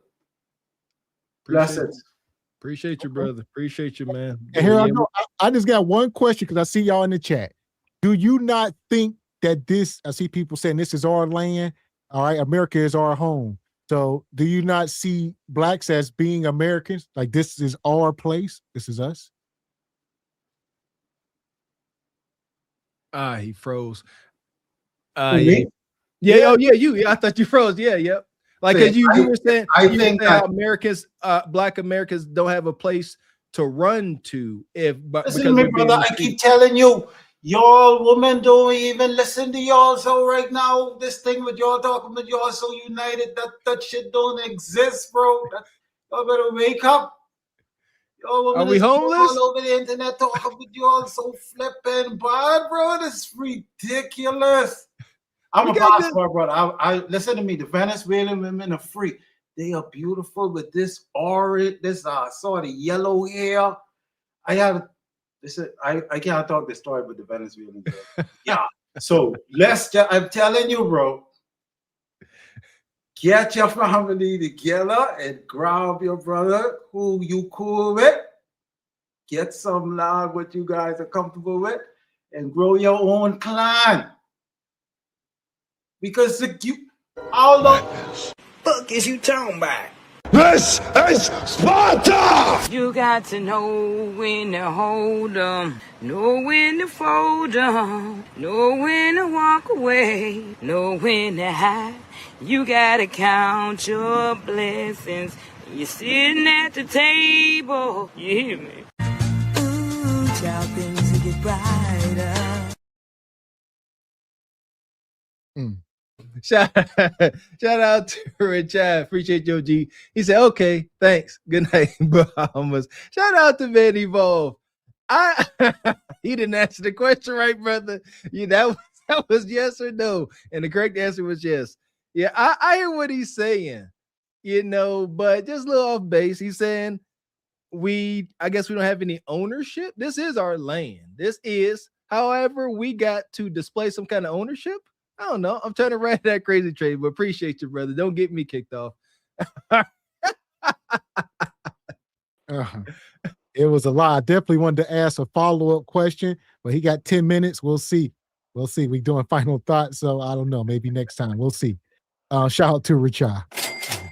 Appreciate you, Richard. Thank you, sir. Shout out to Postman. Good to see you, brother. Been a member for 2 months. Please stick around. Says, keep on telling the truth, fellas. We'll do as much as we can. I'm getting educated, man. I got theories. That's all I got. Yeah. Take everything I said with a grain of salt. I just got theories, predictions. Appreciate you, Richard.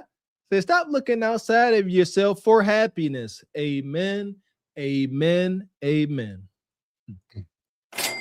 Appreciate you, Richard. Says, Baba T, get well soon. Take care of yourself and put them cigs down for 7 days. Got you, OG. Put them down. There you go. Shout out to Richard. What you say? You put them down for 21 days or whatever, and that was enough. There you go. Get well, OG. Appreciate you, Unc. Says, ladies love men that can be resourceful and fix-ish. I'm telling you, I went to a junkyard and cannibalized parts to fix things on my lady's van. After I was done, I couldn't get her off me. Just figured out, fellas, nothing. Women like to see men do men stuff. I didn't realize that, but your woman like to see you sitting there figuring stuff out and work. They like to see not working. Your wife don't want to see where they want to see being productive. There you go. Daggone right. I've been saying this, Unc. Do something manly in front of your woman. Get her going. And shout out to Man. Like I said, he backstage still, but he was going on his tangent, Yeah. I asked him, what was the question? Is this our country? I see a lot of y'all saying this is our land. And then he said, how can it be when y'all own women don't even listen to y'all? So y'all see what the outsiders think of us, the world, Bonquisha, you unruly heifer. That's what they thinking. All right. They thinking we can't control y'all. So yeah, it's unfortunate. Yeah, I want to know what happened with that woman. Yeah, because see, it went south. That's why he got all that passion. He's like, y'all can't control these women. He tried. He said, I tried. He said, I gave her all the conch fritters, all the rum. She still was acting like a harlot. So I would say that's not true. All right. I think that's all cultures. I'm sure, in the Bohemian culture, y'all got, so I know for a fact. So you ain't gonna tell me y'all island chicks, all that. So it's a problem everywhere. Y'all are getting westernized. Y'all ain't traditional, still living in huts and everybody married. Hell no. Y'all women eat McDonald's and they talk back and watch Love and Hip Hop and all that. I see you backstage laughing because it's true. Yeah, I was over there. Y'all got that big old that gave me trauma. I went over to the Bahamas. I was ignorant. We stopped on Nassau. I thought about to, see some cultural stuff, feel some ancestor spirits, man. It was a big ass 3-story McDonald's in the middle of the island. Is that still there? A McDonald's. I was like, I'm sitting there. I about ruined the whole trip because I was a party pooper. I was like, what is this? I ain't here for this. Come here for no McDonald's. And they had conch fritters. McDonald's was selling conch fritters, and it was all breading. Terrible. Wow. So y'all have been colonized, to say the least.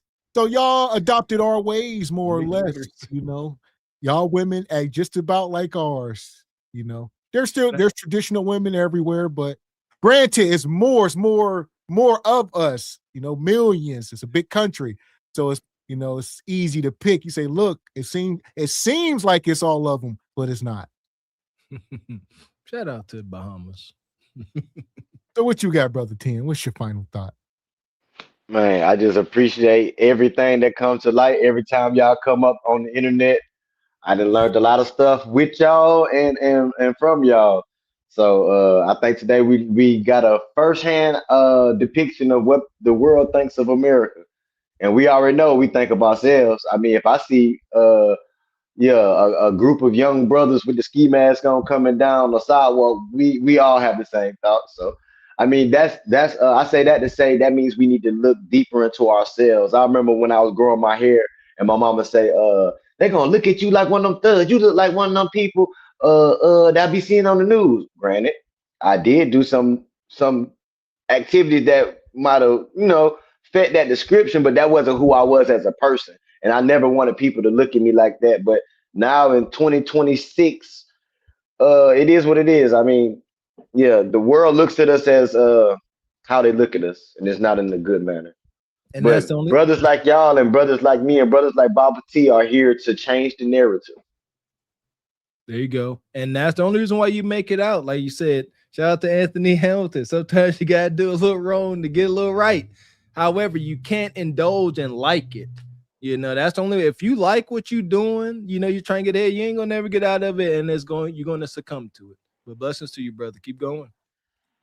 And like you said, all come down to how you carry yourself. Because one thing, people may look at you and think, but once you open your mouth and speak, they're going to say, I got to put some respect on his name. There you go. Yeah, like you said, I know how I may appear to someone that don't know me out in public.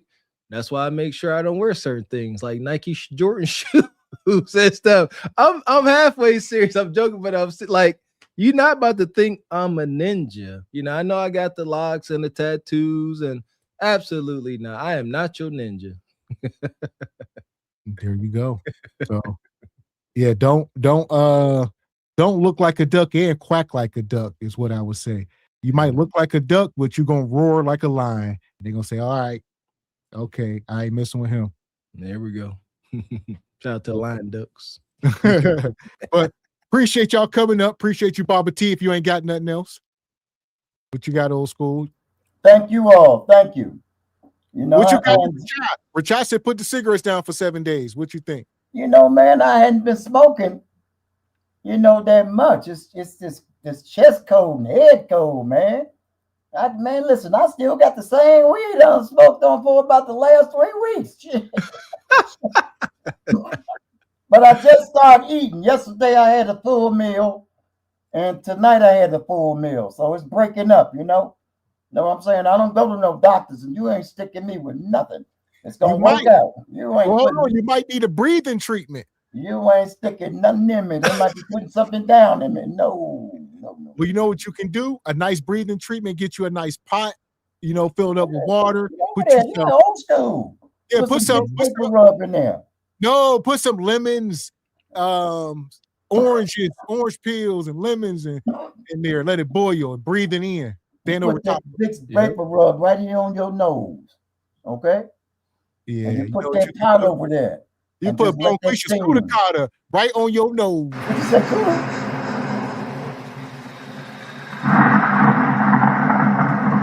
can smell your nappy pussy. Yeah, go put some That'd be like smelling salts, baby. Yeah, I think I'm feeling better. Down. Listen, man, the beauty of life is laughter. You understand me? The beauty of life is laughter. I tell you, can't be coming around looking all crazy, man. You're gonna attract that. The beauty of life is laughter. That's what I've learned through my years, man. So that's the beauty of it. I agree. It is such a joy the first time your baby laugh. Their first, man, it's like, whoa, because it's an unspoiled joy. It's like that's a whole life. They ain't worried about a bill, they ain't worried about war, none of that. That's a real, genuine life. I agree, Baba T. Yeah, I experienced that with the kids, man. I love it. That's right, man. Well, good night, my brothers. I'm gonna get my tea and go lay down. Good night, brother. Thank you, and thank you for the show. I enjoyed myself as always. Yes, sir. Appreciate your 10. I see, man. We're getting out of here, brother. Even though you made it through your 10 minutes, but all right, you got about 30 seconds before we close down. You got any response to the detractors? You got to unmute yourself. We home, man. Evolve. This our home. No, I was just watching the rest of the program from backstage because I closed out the other one to make sure, it didn't interfere or anything. But listen, no disrespect. Like I say, I love American people. I'm always in Florida. A lot of my family are American, born right there. So I'm not saying that it's not your country, but it's Trump's country now.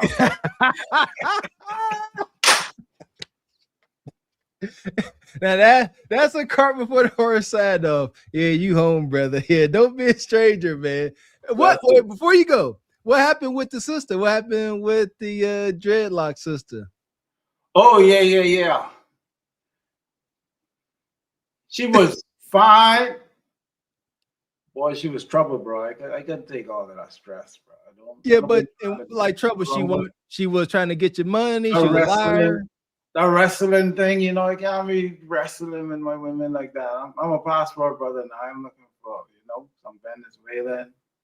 She was trying to dominate you. She wrestling for control or leadership. Yeah, I couldn't deal with that. I have this woman on anyway. Can't talk it because damn people say, "Oh, I know him.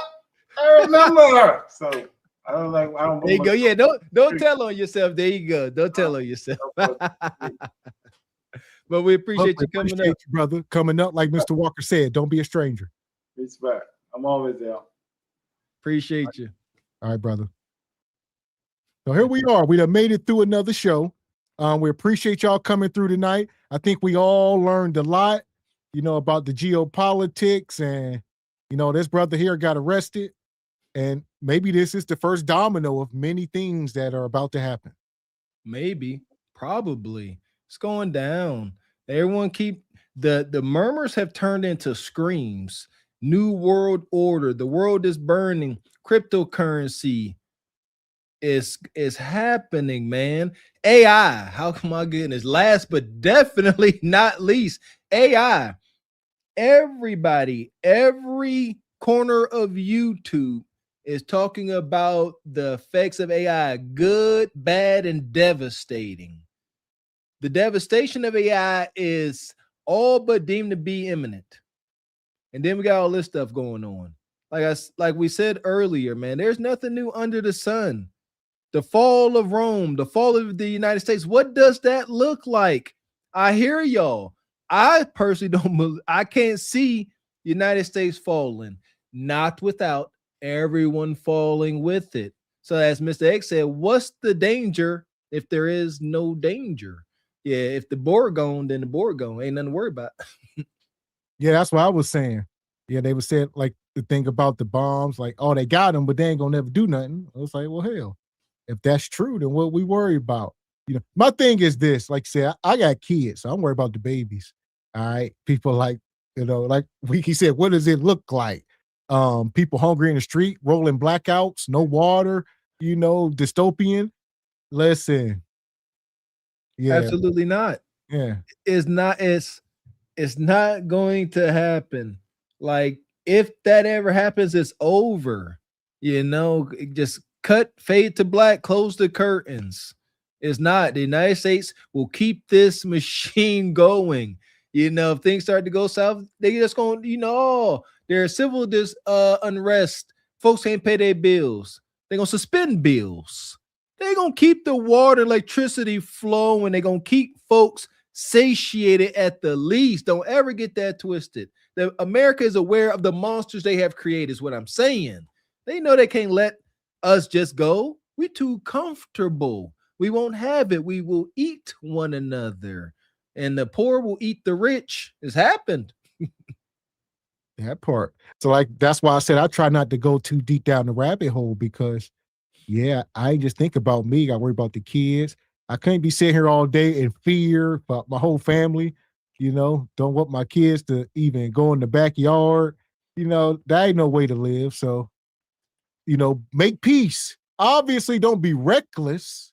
But when we talking about, like say, nuclear stuff, we ain't got no control over that. If that's gonna happen, go ahead, smoke your joint, sit back and relax. It's over. What was that one movie? There's been so many movies. This Is It. There's been too many movies about the end of the world. But that's it. I truly don't believe it's about being able to beat everyone, being able to, conquer any attack. Just perish with dignity. That's dark. But yeah, shout out to Man Evolve. That's it. Like, at the end of the day, folks come invade your home. It's civil unrest. Give your ancestors some honor. Don't die like a little punk. I don't know what that's me. Like, yeah, they coming. The British are coming. All right, time to fight. Time to go. It's a time to live. It's a time to be peaceful. It's a time to die. There we are. And a lot of that stuff is paralyzing. So, yeah, I mean, even sitting there just consuming it takes time to sit there and be watching this stuff and researching. I got too much busier stuff to be doing. That's costing me bread. So I would rather not. Yeah, I mean, we can be more productive. You don't be focused on too much of this nonsense. Been there. I'm pretty sure Gavin X Mr, if I can speak for him, we've been there. We've been at that point where we were wrapped up in all of this stuff, the race wars during Cooties 19, the Not After Round coalition, and you get to a breaking point. We've been there where it's like, I can't keep doing this to myself. Like, nothing, everything's about to happen, but it never happens, but it's always pending. Every day you wake up, pending doom. And folks live with that stress. That's why a lot of y'all aged during Cooties 19. watching CNN and Fox, and they just beating y'all upside the head. But I did it too. But I sat there and I analyzed myself. I said, this is crazy. Turn on that TV, seeing the Cooties 19 deletion toll, all in red. That was insane what they was doing to us, man. But yeah, we got to educate ourselves and beware of the fear mongering and make peace. That part. Yeah! Boom shakalaka! So shout out to everybody coming through tonight, all the sponsors. Shout out to Ebony Dean in the Cash App, Uncle Tall in the Cash App Super Chats. Shout out to Devil's Games. Who else we got? B. Wyatt. Shout out to Petty Sama for gifting the memberships. Shout out to TJ. TJ pulled up along with Unk. Shout out to Unk Be Streaming. Make sure y'all go check both of them out. G Honda. Check out G Honda Stillmatic. Rachel. Shout out to Ambitious, the sister joint membership. Evie Ray. Make sure y'all check out Jay Tillman, one of the hottest over there with the AI Back to the Flicks. Man, shout out to my brother Jay Tillman. His document, I was the first person to say, I believe in the vision, brother. I want credit for your success. And shout out to Sister Ebony Dean, Project Leroy, Omni. Shout out to Ichiban. Shout out to, last but not least, Richard Media.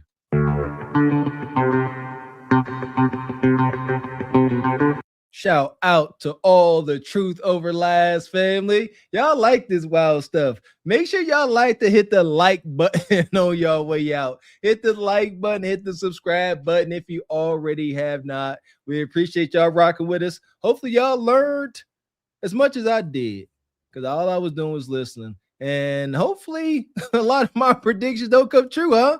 What's the motto? Wish for the best, plan for the worst. Appreciate you, Cousin Walker, the original cousin. Been a member for 2 months. Says great live. Appreciate you, sister. Appreciate you, sister. And we'll be back up here Tuesday night.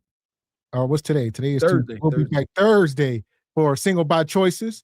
All right. Make sure y'all there for that. And as far as where we at here, I don't think we having a Saturday show this week. So yeah, correct. We may, if y'all lucky, we may try to squeeze it in Friday. So if we have time, we may do a Friday Rumble. Me and Mr. Walker may come up here and cook for a little bit. Stay tuned. There we go. But if you want to know, you got to keep your ears and eyes to the Carpet for the Horse streets and make sure you are joined the Patreon. As a lot of you know, our loyal followers, a lot of things are going on behind the scenes. And when we break the story, you don't want to miss it. Stay tuned. Make sure you are subscribed to all 3 channels. Count them 3 and the Patreon. Straight like that, straight like that, straight. And we'll be back up here Thursday night. Until then, I'm Gavin X. I am Mr. Walker. We got a chat here. Shout out to Rose and Wilson becoming a member. Appreciate you, Rose and Wilson. Hopefully you're nicer than our Rose we got here. Yeah, that part. Yeah, I see she popped in late trolling. Per usual. But nonetheless, I'm Gavin X. I am Mr. Walker. And we are Carpet for the Horse Productions. A good evening. So we staying locked in, eyes wide open, no distractions, we decoding what's spoken. Focus. Focus. They want us blind, unfocused. Yeah. Focus. Focus. For we too woke to be hopeless. No more smoke screens, no more circus shows. Truth over lies, that's how the story goes. Truth over lies. Truth over lies. Truth over lies.